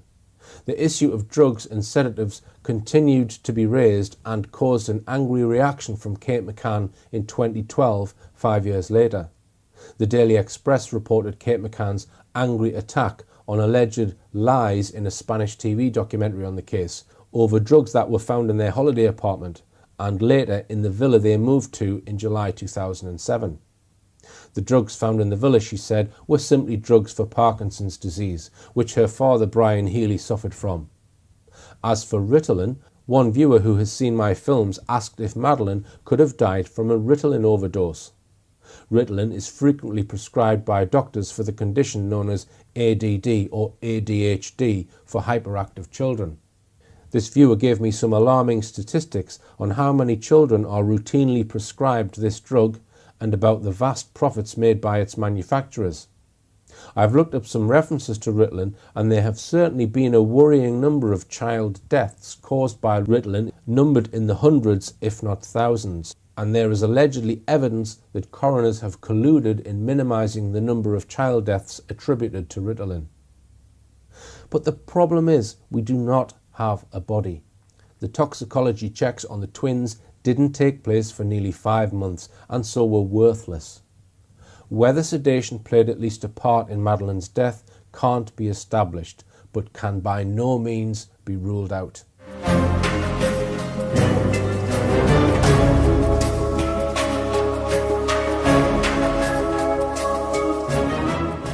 I now come to the freak accident theory, which was the one advanced by Gonçalo Amaral and the PJ Inspector Tavares de Almeida, who wrote a report on the case on the 10th of September 2007, 3 days after the McCanns were declared suspects. He concluded, the minor, Madeleine McCann, died in apartment 5A at the Ocean Club Resort in Praia de Luz on the night of the 3rd of May 2007. At this moment, there seems to be no strong indication that the child's death was other than the result of a tragic accident. Now, there is evidence that Madeleine's death could be associated with loss of blood. We know that the smell of corpse odour was found in 12 places associated with the McCanns, in the apartment, in the car, on Kate's clothes, etc. Blood or body fluids were found in 5 of those locations. I appreciate that the second round of forensic tests conducted by the Forensic Science Service were inconclusive, allegedly because of contamination, and that the blood and body fluids only might be Madeleine's. We know the first set of results seemed to be a clear indication that the body fluids were from Madeleine, albeit from low copy DNA, but that result was superseded by the Forensic Science Service report. I want to focus on the very strong alert that the dogs gave to the area below the window in the McCann's apartment lounge. The cadaver dog Eddie gave a major immediate alert here. The blood dog found blood or body fluids in the exact same spot. In fact, there was a sufficient quantity of body fluids for one of the tiles in the corner to be lifted, where more body fluids were found. There is every possibility that, during a period between Madeleine's death occurring and an abduction being announced, the apartment had been thoroughly cleaned. So if there was an accident, this looks like the spot where it might have happened. For that reason, a common suggestion is that Madeleine might have fallen off the sofa and banged her head so hard that she died from her injuries. It was a hard tiled surface. However, I consider the possibility of a fatal accident occurring from such an accidental fall to be unlikely. Let us assume first that it happened whilst the McCanns were in the apartment. Accidents do happen and may sometimes be fatal.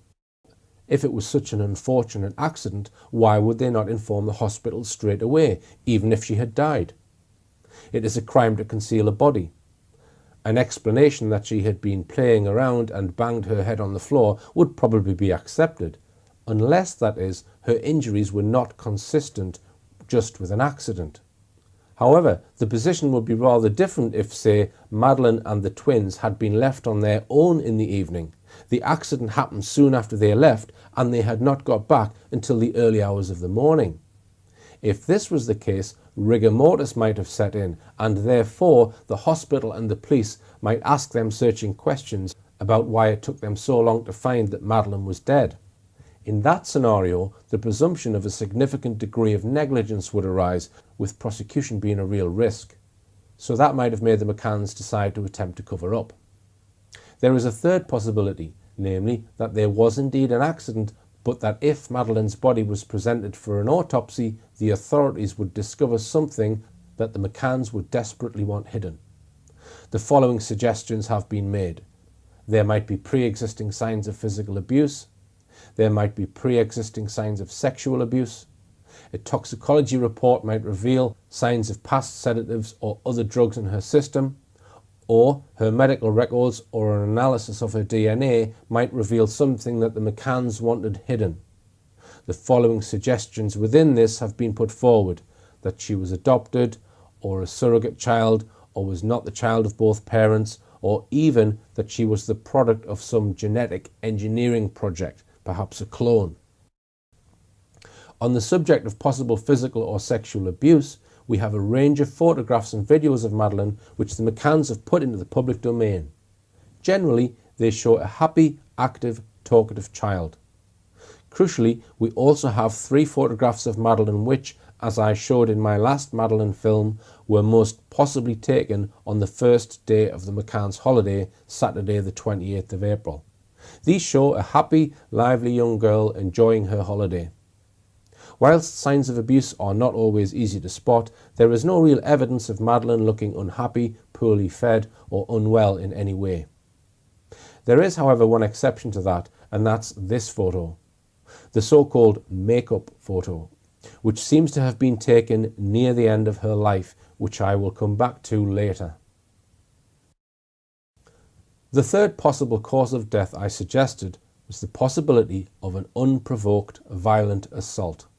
A sudden loss of temper, perhaps by either of the parents or possibly by a third party. One reason for suggesting this is that such an event would create a much more powerful incentive for the McCanns to cover up Madeleine's death.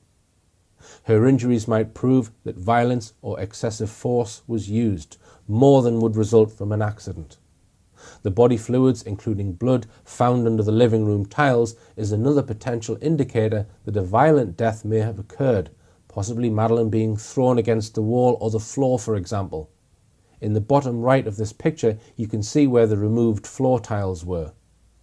Also in this picture, you can see several spots, numbered up to 13 on the walls. Altogether, the Portuguese police located 16 spots in the living room where they were able to obtain a sample of DNA from body fluids. 10 of these, numbers 4 to 13, were on the walls, 3 on the floor, 2 on the back of the sofa, and 1 elsewhere. Some have referred to the 15 spots on the wall, floor, and back of the sofa as showing spatters of Madeleine's blood. We cannot say that on the basis of the Portuguese analysis.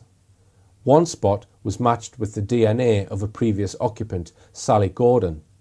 The Portuguese compared the swabs with 280 local residents whose DNA might conceivably have been deposited in the apartment, but there were no other matches. There was not enough DNA on most of the swabs to attempt to try and match the DNA with Madeleine's. In any event, the spatters are so widespread that they would have resulted from a very violent blow, which would surely have left a lot more blood everywhere.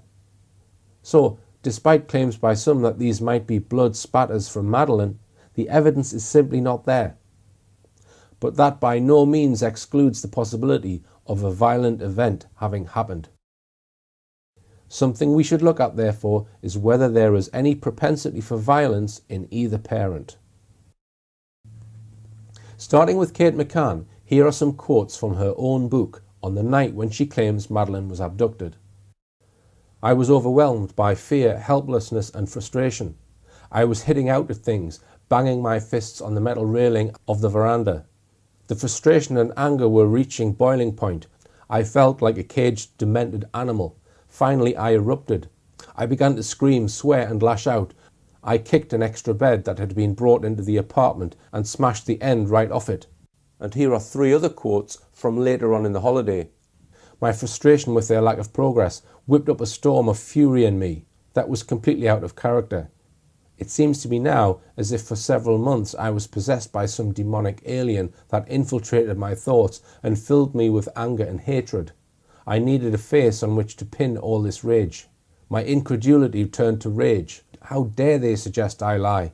My anger and ferocious maternal instinct began to permeate Jerry's despair.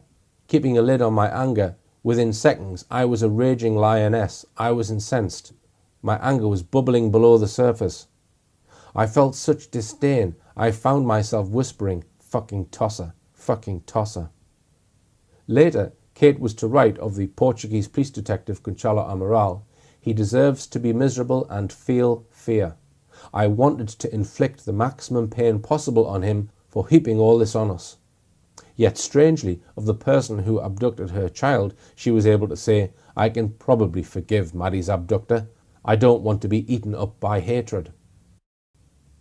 We know newspaper headlines cannot usually be believed, especially in this case, but I've noted how many of them over the years have mentioned the McCann's fury, anger and rage. So it seems there is evidence that both Kate and possibly Jerry McCann might be capable of being temperamental, furious and angry. Another concern about Kate McCann was revealed early on when one of the McCann's relatives volunteered the surprising information, which I have not yet verified, that there was always someone with Kate when Jerry was frequently away from home on holidays or on business. I believe it was a suggestion that she was possibly at risk to herself and others if on her own with the children, but as I said, I have not got this confirmed. The Portuguese police asked several questions concerning how Kate dealt with the children. What was Madeleine's behaviour? Did Maddie suffer any disease, or did she take any kind of medication? What was the relationship like between Madeleine and her siblings, her friends and her colleagues at school? In England, did you give your children medication? What type of medication? Do your twin children have difficulty in falling asleep? Are they unruly, and does this upset you?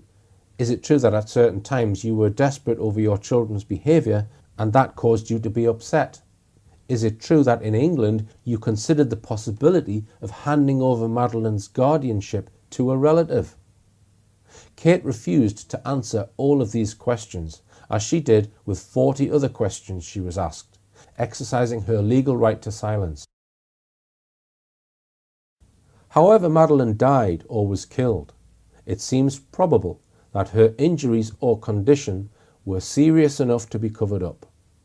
The presence of a quantity of body fluids under the living room tiles that had to be removed would suggest that at least the possibility that a violent act may have been responsible for Madeleine's death.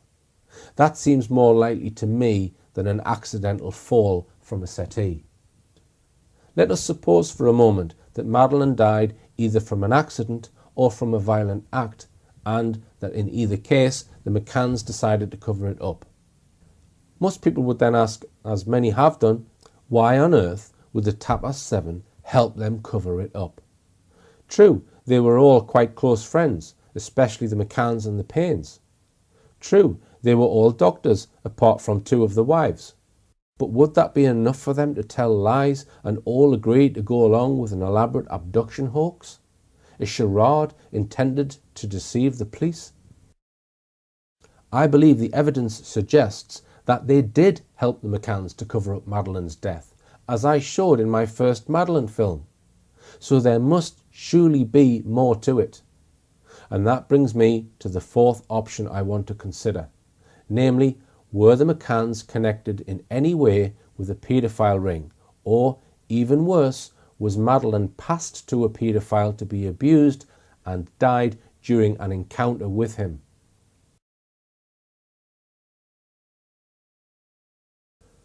No one can doubt that the possibility that Madeleine had been abducted by a paedophile was raised right from the outset, not least by the McCanns themselves.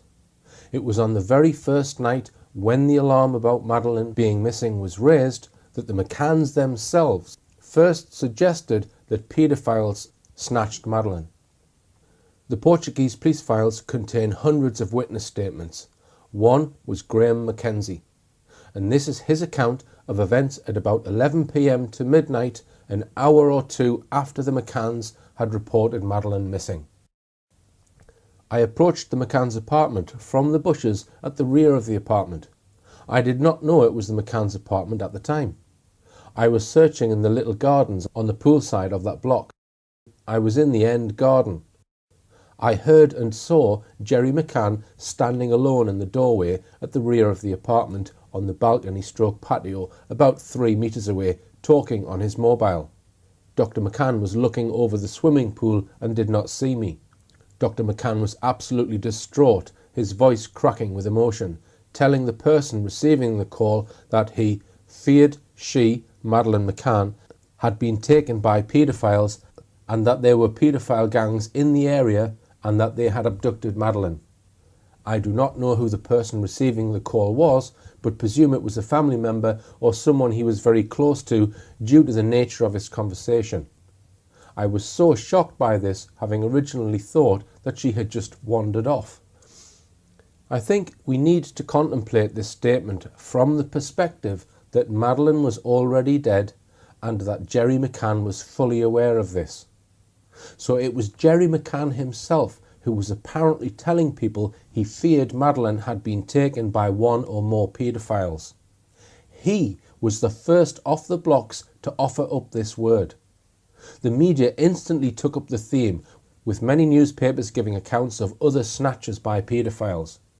But none of these very rare snatches by paedophiles remotely resembled the McCann's scenario. In the months that followed her claimed disappearance, the McCann team went on to make numerous references, counted in dozens, to the probability that Madeleine had been abducted by paedophiles. So-called experts on child sexual abuse and paedophilia soon appeared in the press and on TV to pronounce on their theories on the case. I want to mention two of them: the late Ray Wire, founder of the Gracewell Clinic for treating sex offenders, and Mark Williams Thomas, a former police officer, self-styled criminologist and TV pundit. You have evidence to back up stories like Teresa's, that this Yes. is really happening? Well, we have that age of child, 6, 5 and 4, giving information that ties up with Teresa. How do those children know? How do those children able to describe rituals, to talk about ceremonies, to talk about sacrificing animals? How do those children know? Nightmares, imagining it? You can't imagine those things. Less than 1 week after Madeleine was reported missing, the Daily Telegraph published an article by Wire on the case. I have worked with men who have abducted and killed children. Often their capture has failed to save the child and has not come about through good police work. The planning needed to take the child cannot be overestimated. It was clear from the beginning in Portugal that we were dealing with an abduction and the need to think offender was essential. What was his motivation? How would he initiate contact and target the child? How would he control the environment to evade discovery? Portuguese police cannot ignore the UK's experience in such cases. In the early 90s, a British paedophile group filmed the sexual abuse of Portuguese boys. At one stage, the Americans were so concerned about the role of British paedophiles in Portugal that I was approached about the targeting of schools there.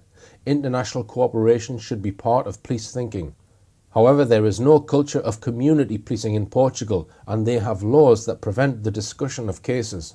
This is clearly the wrong way around. The media are essential in passing coordinated and directed information to the community. In this case, speculation is rife. Confused messages are likely to be given. The parents will be feeling guilty for leaving the children, and even half an hour is a long time if a child wakes up and starts to cry immediately after one leaves the room.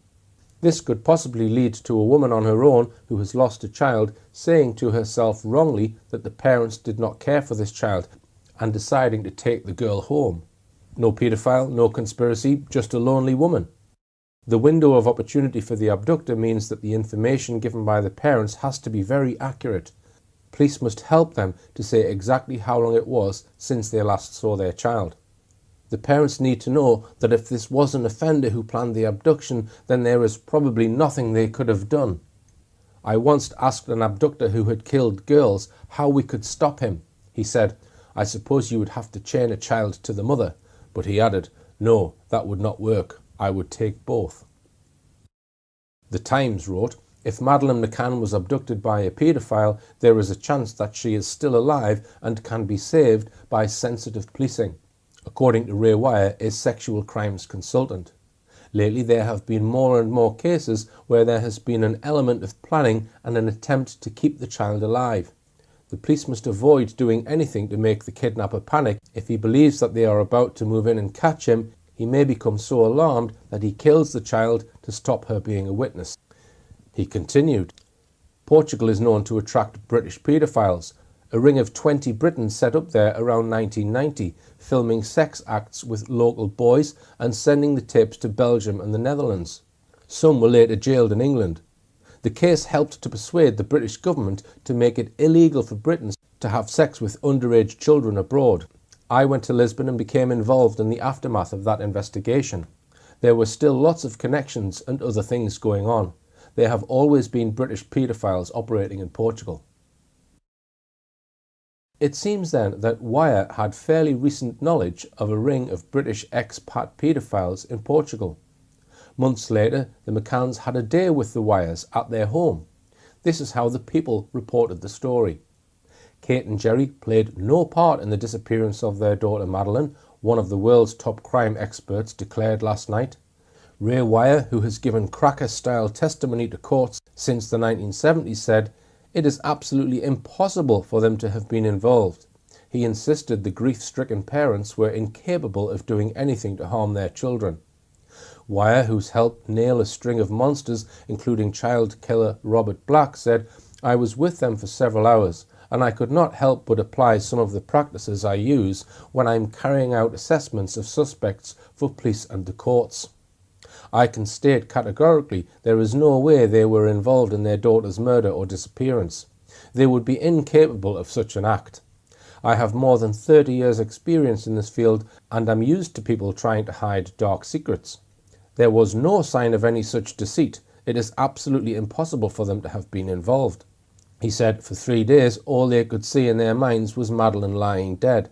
They were in complete agreement she'd been taken by a predator, abused and killed. They were certain they would never see her alive again. The image of her lying murdered hardly left them, and they expected at any time to receive the news that her body had been found. The article was a great boost for the McCanns. Wire died just 5 months after those 7 hours with the McCanns. Obituaries praised him. The Guardian summed him up as a trailblazing therapist with a unique approach to sex offenders, one of the world's leading experts on sexual crime. The Times was just as exuberant. He was renowned for his pioneering work with people who sexually abused children. But there was a much darker side to Ray Wire, which makes one ask what his real connection was to the McCanns and why he praised them so much. After he started his Gracewell clinic for sex offenders in 1988, it continually attracted controversy. He was known to have an obsession with witchcraft and the occult. He was much criticised for claiming that there was a major satanic child abuse ring in Nottingham. No evidence of it was found. 3 years later, he repeated the same disastrous mistake in Scotland, where one commentator said, perhaps the most disturbing of all is the evidence that the investigation team was influenced by Ray Wire, a former probation officer who describes himself as an independent sexual abuse consultant. Though the local authority refused to admit it, the investigators attended a special 3-day training program in October 1991 organised by Mr. Wire's Gracewell Institute. Only after this did the allegations of satanic ritual abuse begin to flow. Almost unbelievably, despite this second setback, Wire tried the same thing again in Wales 3 years later. Another bout of satanic abuse hysteria broke out after Wire was paid thousands of pounds to run a 3-day conference on the subject. 3 years later, Wire was at the centre of another controversy. Channel 4's The Devil Amongst Us allowed 5 paedophiles to speak about their perverted desires, with one, Paul, quoted as saying, I would love to come out and have an open relationship with a child where we did the same things as heterosexuals do with each other. Society needs to stop discriminating against paedophiles. One of Wyer's major techniques for controlling the desires of sex offenders was what he called masturbation satiation. Offenders were required to watch pornographic films of an extreme nature as part of the therapy, while masturbating for a minimum of an hour and a half to 2 hours. Wyer claimed that if they masturbated frequently over a long period of time, they would reach saturation level and no longer be tempted to engage in criminal sexual acts. It is a claim that has never been verified, except by Wyer himself, who said that none of those who underwent this treatment ever reoffended. Wyer told probation officers that such treatment should be mandatory. Wyer was into witchcraft and the occult, and after his death, his name appeared on the Elm Guest House list. Elm House in Barnes, West London, was used for years by politicians and celebrities for sex with boys, who were taken for that purpose from children's homes far and wide. The allegations have been investigated under Operation Fernbridge and are ongoing. The guest list, shown here, is document number 63 in a list of documents examined by the Metropolitan Police in what many people perceive as yet another series of establishment cover-ups of high-level paedophile rings. These scribbled notes were written down by Chris Foy while interviewing Carol Kasser, the ex-wife of the former owner of Elm House, in 1992. The seventh name on the list is Dr. Ray Wyer, Gracewell Clinic. These are mostly the names of actual patrons of the guest house who were abusing young boys. For other names on the list, Wikipedia tells us prominent people who attended parties at Elm Guest House are alleged to have included Liberal MP Sir Cyril Smith, the Conservative MP Sir Nicholas Fairbairn, the Soviet spy Anthony Blunt, the former British diplomat Sir Peter Hayman, and the Foreign Office barrister Colin Peters, who was later jailed in 1989 for being part of a network which abused over 100 boys. According to The Independent, other alleged visitors to the guest house include a Sinn Féin politician, a Labour MP, and several Conservative politicians. The Independent on Sunday reported that at least 3 men named in documents as visitors to the Elm Guest House were later convicted of multiple sexual offences against children. To summarise then, Ray Wyer was a creepy, witchcraft and sex-obsessed individual who was also a probable child abuser. Why did the McCanns want to spend a day with him and his wife? During the weeks that followed Madeleine's disappearance, one person local to Pride de Luz also offered the McCanns hospitality. That was Sir Clement Freud, grandson of Sigmund Freud and brother of Lucian Freud. He was also the father of Matthew Freud, whom I mentioned in my first Madeleine film and who married Rupert Murdoch's daughter Elizabeth. In her book, Kate McCann says that at the beginning of July, she got this letter from Freud. Dear McCanns, I have a house in Pride de Luz, been ashamed of the intrusion to your lives by the media, and if you would care to come to lunch/dinner at any time before Wednesday next, do ring and let me know. I cook decent meals. Sincerely, Clement Freud. According to Kate McCann, they accepted the invitation, taking with them the twins, Kate's cousins Sandy and Tricia Cameron, and their PR agent Justine McGuinness, who was acting more or less as an assistant to their PR spokesman Clarence Mitchell. They went at midday, and Freud's first words to Kate were, "Can I interest you in a strawberry vodka?" She gratefully accepted, and then sat down to what she called a bloody marvellous lunch. The McCanns kept in touch with Sir Clement. On the 3rd of September, the McCanns learned that they might be made formal suspects.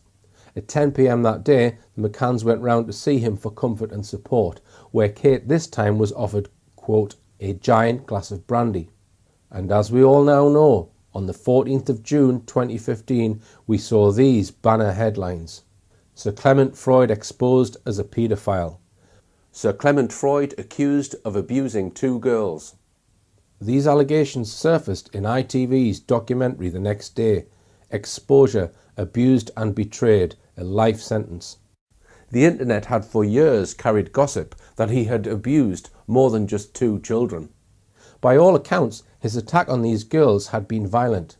His wife, Lady Freud, who must have known about her husband's conduct, publicly apologised for his behaviour. A few days later, the press announced that there was a long history of emails between the McCanns and Freud after the McCanns returned to England.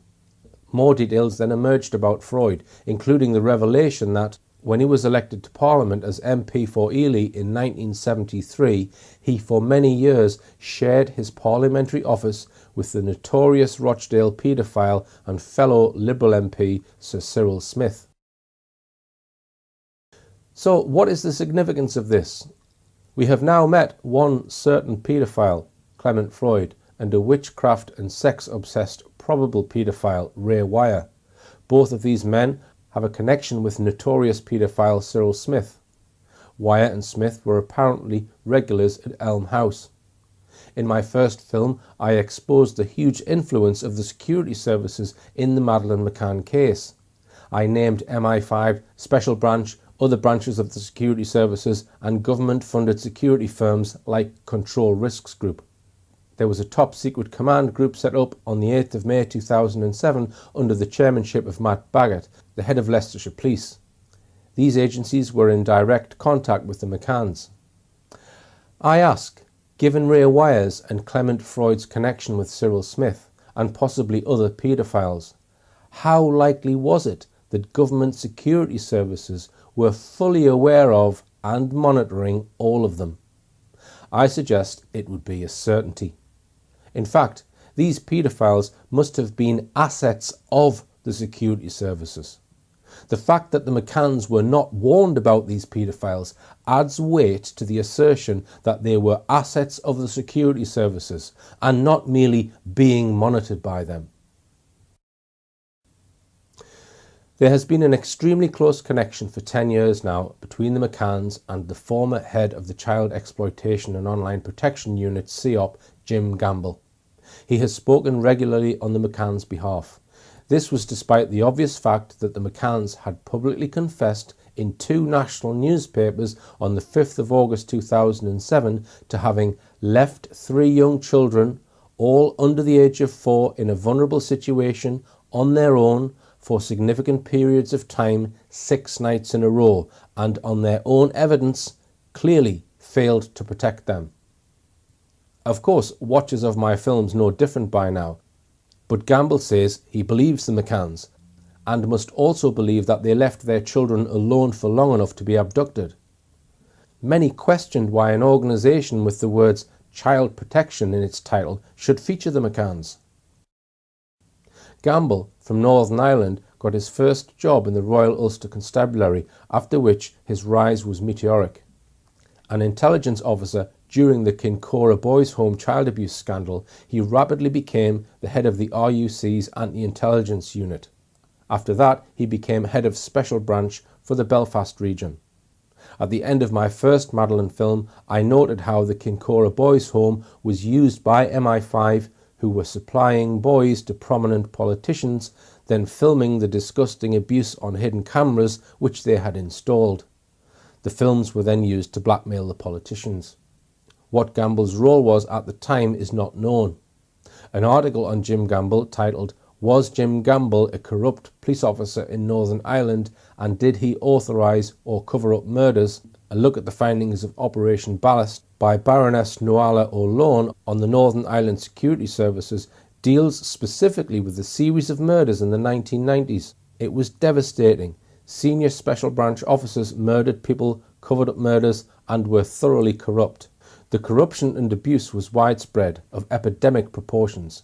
Gamble had a senior position at this time, but fortunately for him and the others, they were never actually named in the report. So perhaps we will never know how deep his role was in these murky matters. From Northern Ireland, he became Deputy Chief Constable of the National Crime Squad, which later morphed into the serious organised crime agency SOCA. There he was given special responsibility for dealing with the problem of child sexual abuse, and in 1999 was asked to head up the controversial Operation OR. This operation was inspired by information received from the United States. The authorities there had gained access to the database of Landslide, a place where people could access child sexual images by paying a fee by credit card. Wikipedia claims there were 3,744 arrests and 1,451 convictions, but also noted that the validity of the police procedures was later questioned as errors in the investigation resulted in large numbers of false arrests. There were at least 33 suicides resulting from Operation O. We've had as many people kill themselves as we have identified those that abuse children. When you go through the door and show people that you're executing a warrant under the Protection of Children Act 1978, you have just blown the biggest hole in somebody's life that could possibly ever happen. Until now, they thought that they were safe in their environment, downloading child abuse images on a computer.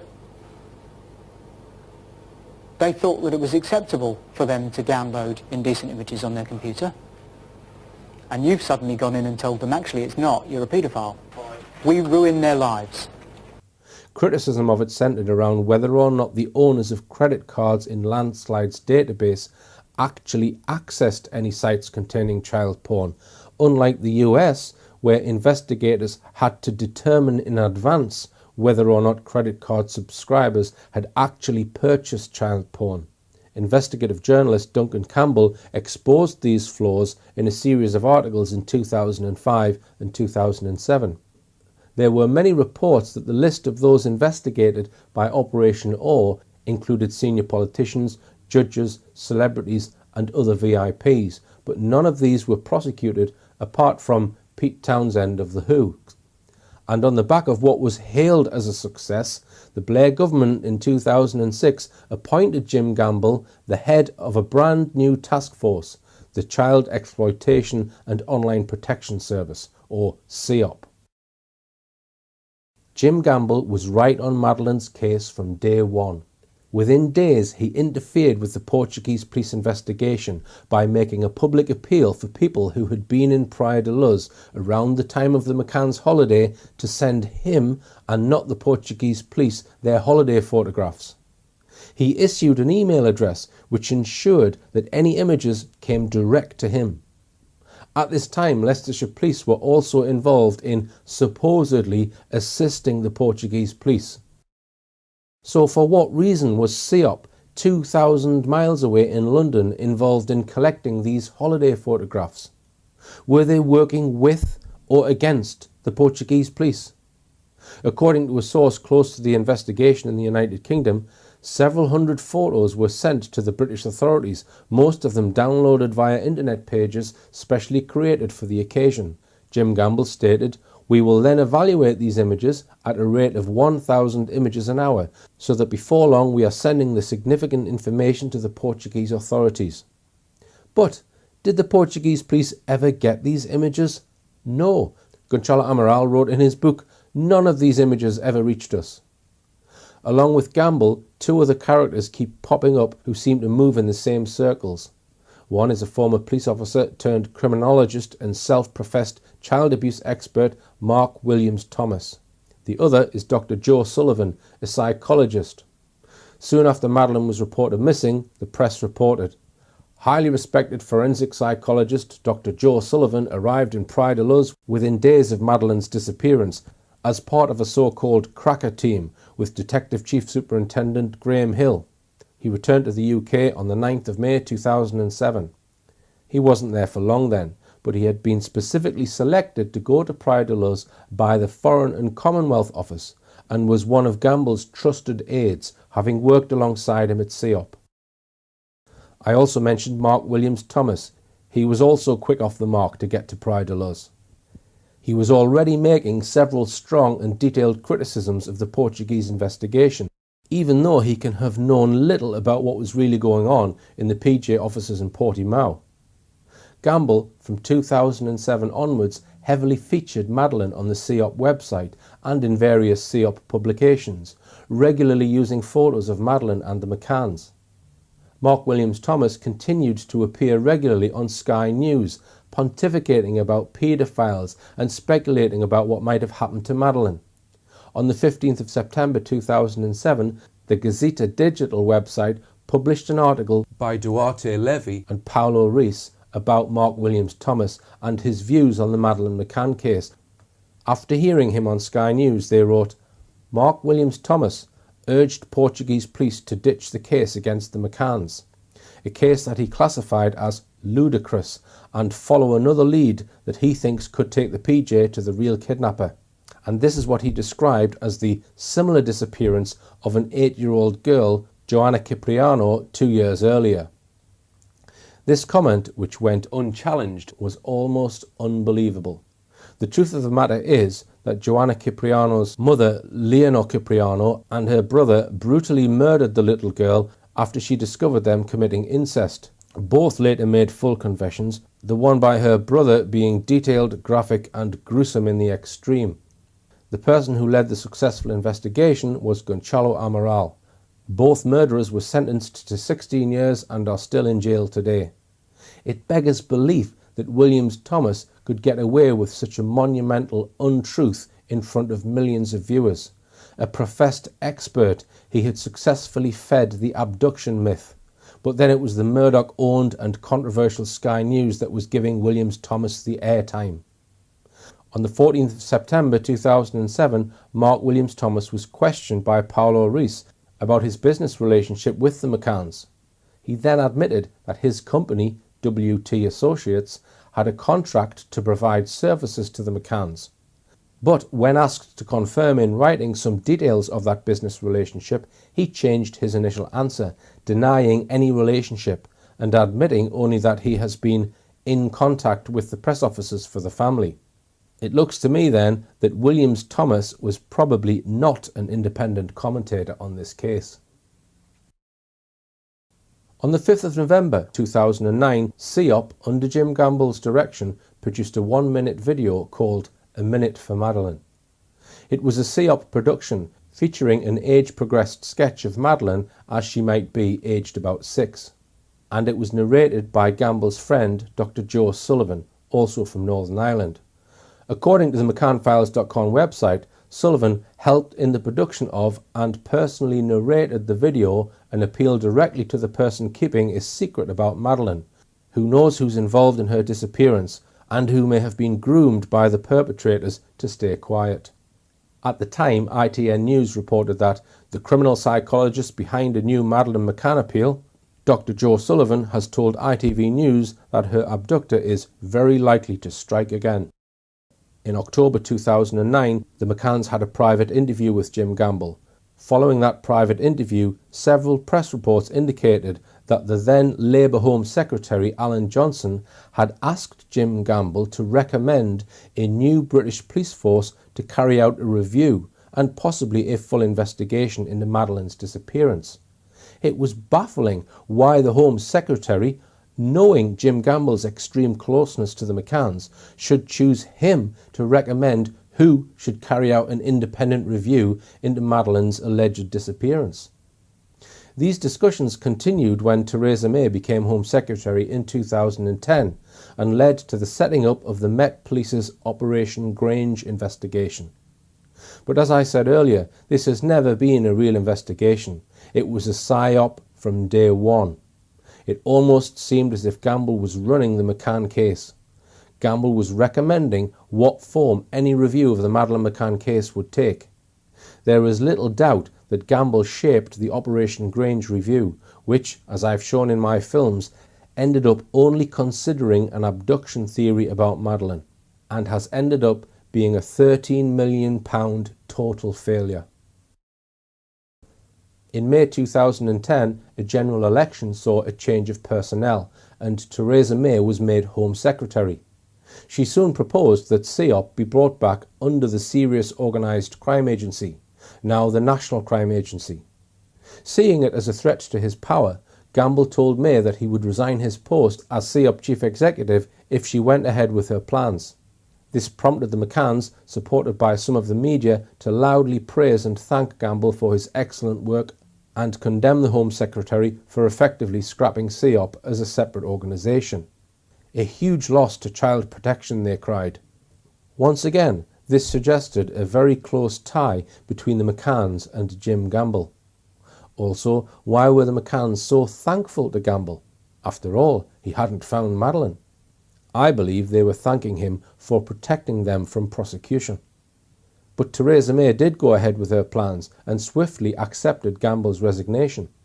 Since then, he has formed a very profitable business, Inique, which sells expensive courses on child protection to social services and child protection staff.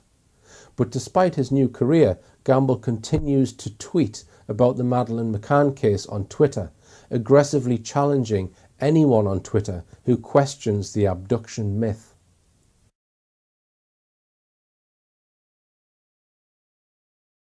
One other fascinating claim was made in 2015 relating to Gamble. Two US Madeleine researchers using the Internet Archive website Wayback Machine to investigate the history of the CEOP website said they had found a record of CEOP setting up a dummy page for Madeleine McCann on their website dated the 30th of April 2007. This is the day after I Suspect Madeleine died and 3 days before she was reported missing. If this could be proved, it confirms my theory that Madeleine died on the Sunday, triggering a frantic effort assisted by government agencies to plan a hoax abduction 4 days later. But the owners of the website removed the entry, claiming the entry was invalid. In my opinion, this issue is still not settled.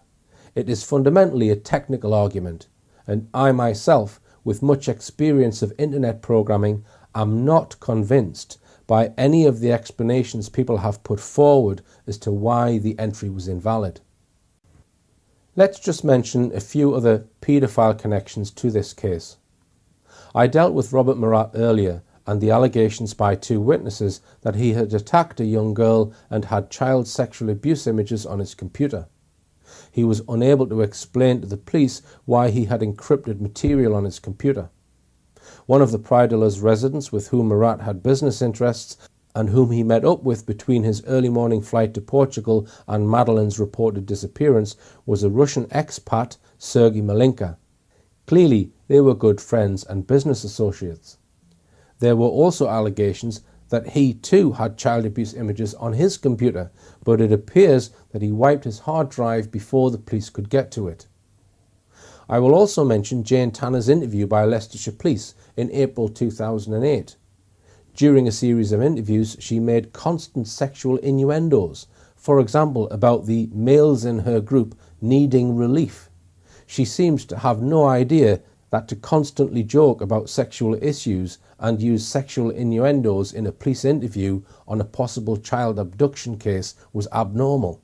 These were not references to child sexual abuse, but they do suggest that the culture of the McCanns and their friends may have been fairly uninhibited on sexual issues. There is one other very important reason why this constant connection of the McCanns with the subject of paedophilia matters a great deal. And that's because of credible claims that both Jerry McCann and his good friend David Payne had a sexual interest in children.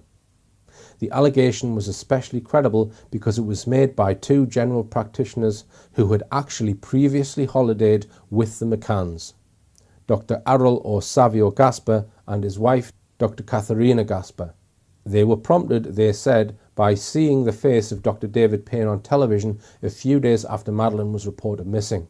Because of what they remembered happened on their previous holiday with the McCanns and the Paynes, they instantly thought that Dr. Payne might be connected to Madeleine's disappearance. They immediately contacted Leicestershire Police, who took formal statements from them. Dr. Katharina Gasper on the 16th of May said, "I was sitting between Jerry McCann and David Payne, and I think both were talking about Madeleine. I can't remember the conversation in its entirety, but they seemed to be discussing a particular scenario. I remember Dave saying to Jerry something about she, meaning Madeleine, would do this. While he mentioned the word this, Dave was doing the action of sucking one of his fingers, pushing it in and out of his mouth, while with his other hand he was doing a circle around his nipple with a circular movement around his clothes. This was done in a provocative way. There seemed to be an explicit insinuation about what he was saying and doing.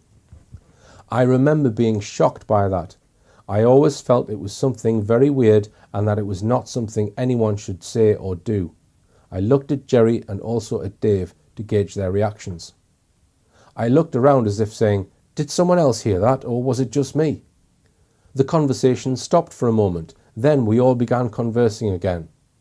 Moreover, I remember Dave doing the same thing on another occasion. During our holiday in Mallorca, each parent would bathe all the children in turn. I was keen to stay near the bathroom if Dave was bathing the children.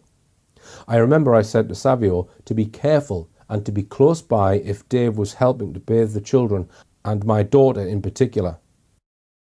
Her husband, Dr. Errol Gasper, said in his statement, "During the period when we stayed at the villa, I remember a gesture made by David Payne. I do not remember the context of the conversation between David and Jerry, but I do remember seeing David use his left index finger to rub his nipple using circular movements, while he put his right index finger into his mouth, touching his tongue. I remember that when I saw this gesture, I immediately thought it to be in very bad taste, independently of the context of the conversation they were having. I don't know if anyone else saw the gesture apart from my wife, Katharina." Inexplicably, Leicestershire Police held on to these statements for an unbelievable 6 months before faxing them over to the Portuguese police. I suggest this was no mistake either, because they were sent over to Portugal a couple of weeks after Gonçalo Amaral had been removed from his post. I have to ask why any genuine police force would refuse to pass on information like this, which clearly the two Gasper doctors fully intended to be investigated. It seems that Leicestershire Police, or the associated powers that be they were colluding with, didn't want Gonçalo Amaral to know that instead of the possibility of the alleged abductor being a paedophile, he might be dealing with at least 2 paedophiles within the group of doctors that were claiming Madeleine had been abducted.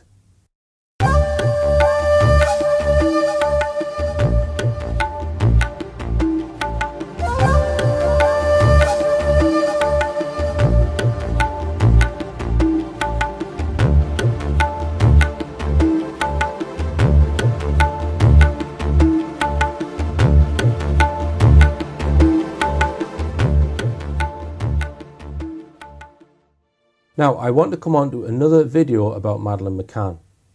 This was produced by Madeleine's godfather, Liverpudlian filmmaker John Corner, who plays a role in events after the 3rd of May 2007. In August 2007, he spent a week in the McCann's villa filming a video which he then leaked to a BBC Panorama team who made a documentary in 2007 making use of Corner's footage. On the 1st of May 2010, just ahead of the 3rd anniversary of Madeleine's disappearance, Corner released a 2.5-minute video which caused a storm of protest. What caused the protests were these 3 still images in the middle of the film. One press report explained, "Parents of Madeleine McCann who went missing 3 years ago have released a new video and photo of their missing daughter to mark the 3rd anniversary of the girl's disappearance." But the McCanns up till now had not in the previous 3 years ever displayed these 3 controversial photos. If it was explicitly approved by the McCanns, it was certainly a very strange decision. The first one has been called the floorboards photo. This one has been called the ice lolly photo. It was the middle one, however, which caused the greatest adverse reaction. It's been called the makeup photo, for obvious reasons, featuring much blue eyeshadow, a pink hair bow, lipstick and jewellery. She does not look happy. Many call it the Lolita photo. Like the other 2 photos, it was clearly posed. The photographer must have been positioned well below her head, looking upwards at her. When the video was released and an intense debate began about the choice of these 3 photos, the McCanns publicly claimed that the photo shows her when she was 3 after a raid on her mummy's dressing box. Could she have put the necklace on herself? Could she have applied the pink bow to her hair? Could she have applied the blue eyeshadow neatly? Or lipstick? Overwhelmingly, observers agree that the evidence from the photograph suggests that an adult made her up. And of course, an adult was on hand to take the photo. The McCanns have not said who took this photograph. Even if Madeleine had raided the dressing box as claimed, It is one thing to take a photo like that for your family photo album, but it's an entirely different matter to release it for millions to see. The next day, many media noted that Madeleine looked much older than her actual 3 years due to the makeup and jewellery. The Independent newspaper said, "Can the McCanns be thinking straight?" To keep their story alive, they have just released a moody video complete with a musical soundtrack which includes a photograph of the 3-year-old wearing makeup and gazing into the camera. It is that image which, predictably, has featured in the media. It seems a bizarre and unsettling development. Clearly, someone should surely have pointed out to them that in a case over which paedophilia casts an obvious shadow, it looks downright weird when a photograph which has the effect of sexualizing the missing child becomes part of the campaign to find her. Even Mark Williams Thomas, despite his unstinting support for the McCanns, was so shocked at the images that he went on his Twitter account stating that it was so inappropriate and so damaging. Another prominent commentator wrote, "I know what a picture of a child playing looks like. My parents have albums of pictures of my sister as a child playing with makeup, dressing up. I also understand when I'm seeing the deliberate sexualization of a child. I also know which end of the spectrum that those images lie.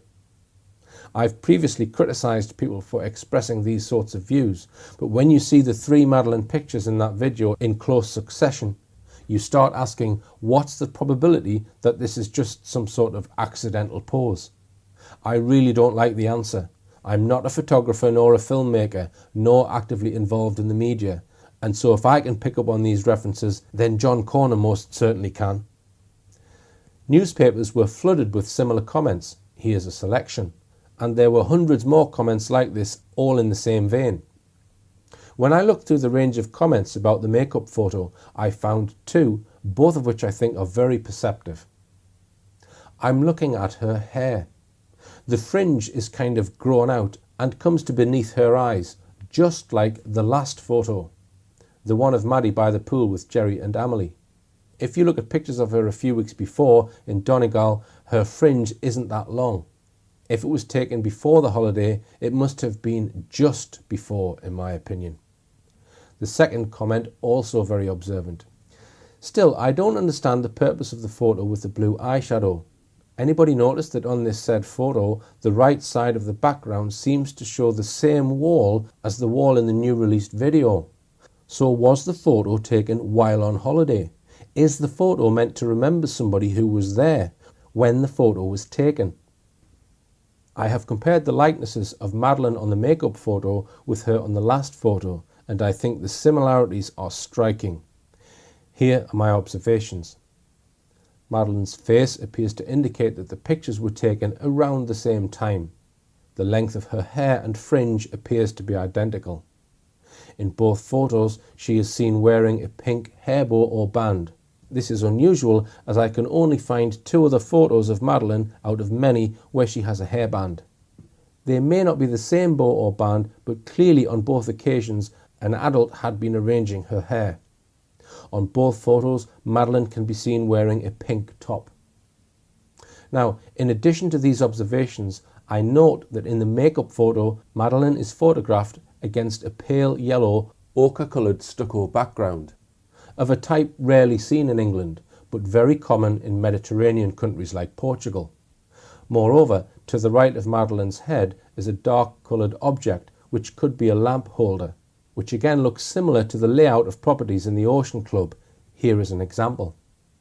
The blue object looks as though it might be a blue plastic chair, as shown here.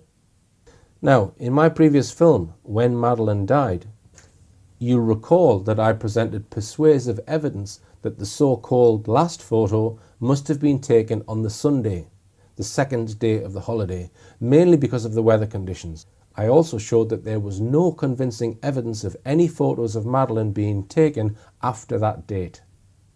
I suggest that the makeup photo was taken in Praia de Luz that very week.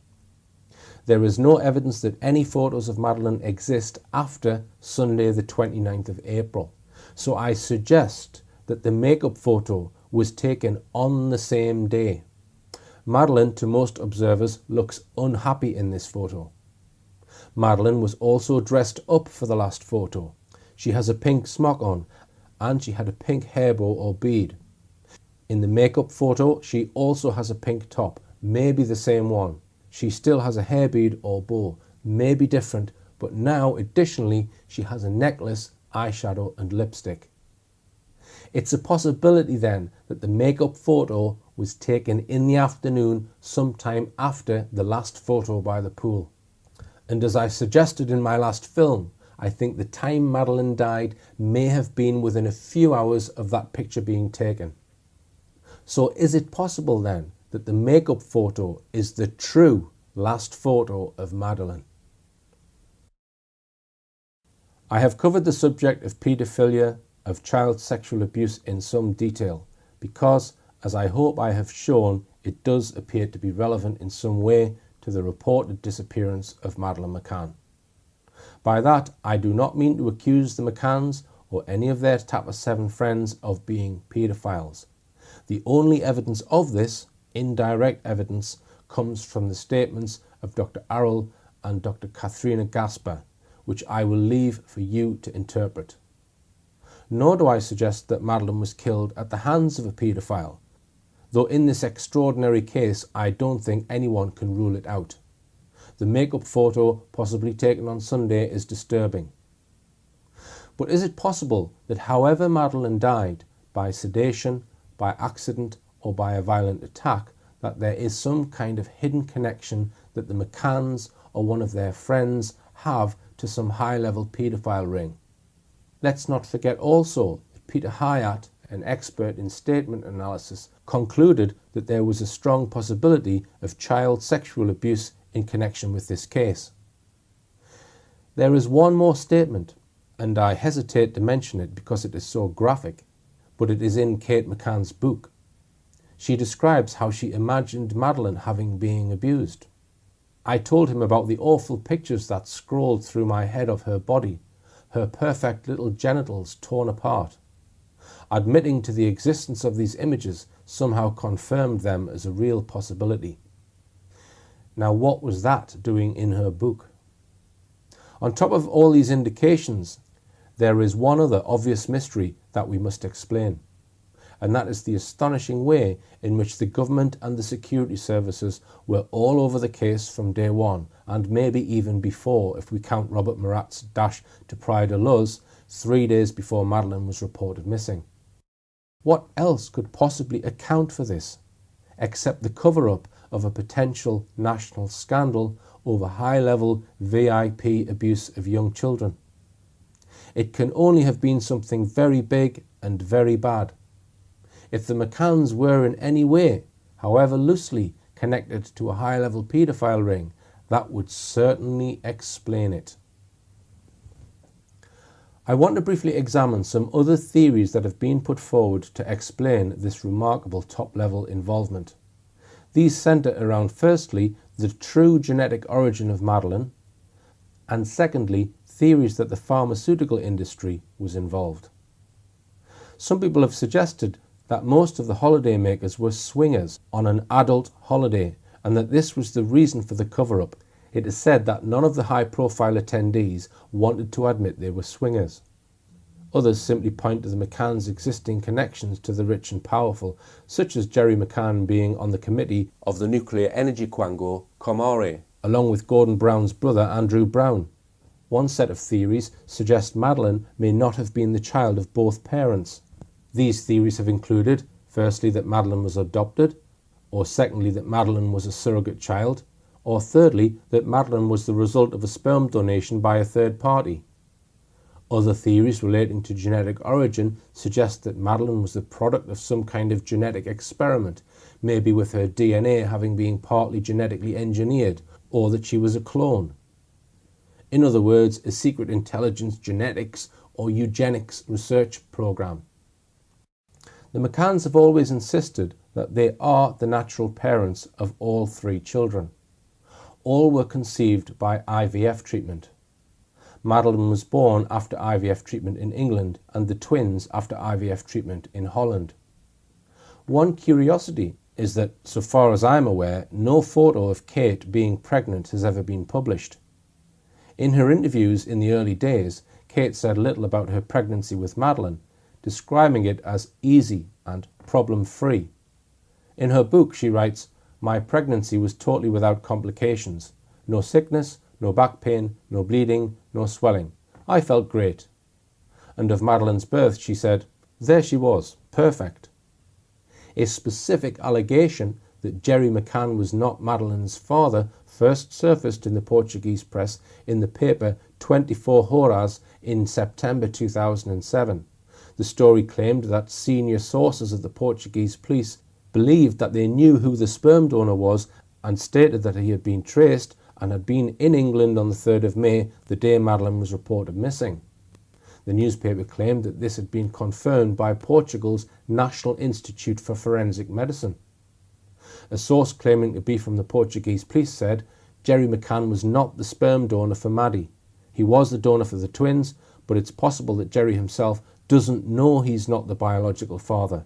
There may have been a switch at the laboratory. Another magazine, Tal Qual, repeated the allegation, causing Clarence Mitchell on Gerry McCann's behalf to issue a firm insistence that he was the true father of Madeleine and to threaten to sue the magazine. Finally, was there a connection to the pharmaceutical industry? Theories that the pharmaceutical industry was involved put forward that Madeleine, and maybe the twins as well, were being subject to a trial, authorised or unauthorised, of some new and potentially dangerous drug, and that a pharmaceutical company may have leaned on Mark Warner and the government to cover up their testing of a drug that was being trialled, which caused Madeleine's death. All this appears to be speculation, though I have discovered that two doctors on that holiday with whom the McCanns were friendly, Dr. Paul Weinberger and Julian Totman, have significant connections with the Government Chemical and Biological Warfare Centre at Portondown, Wiltshire.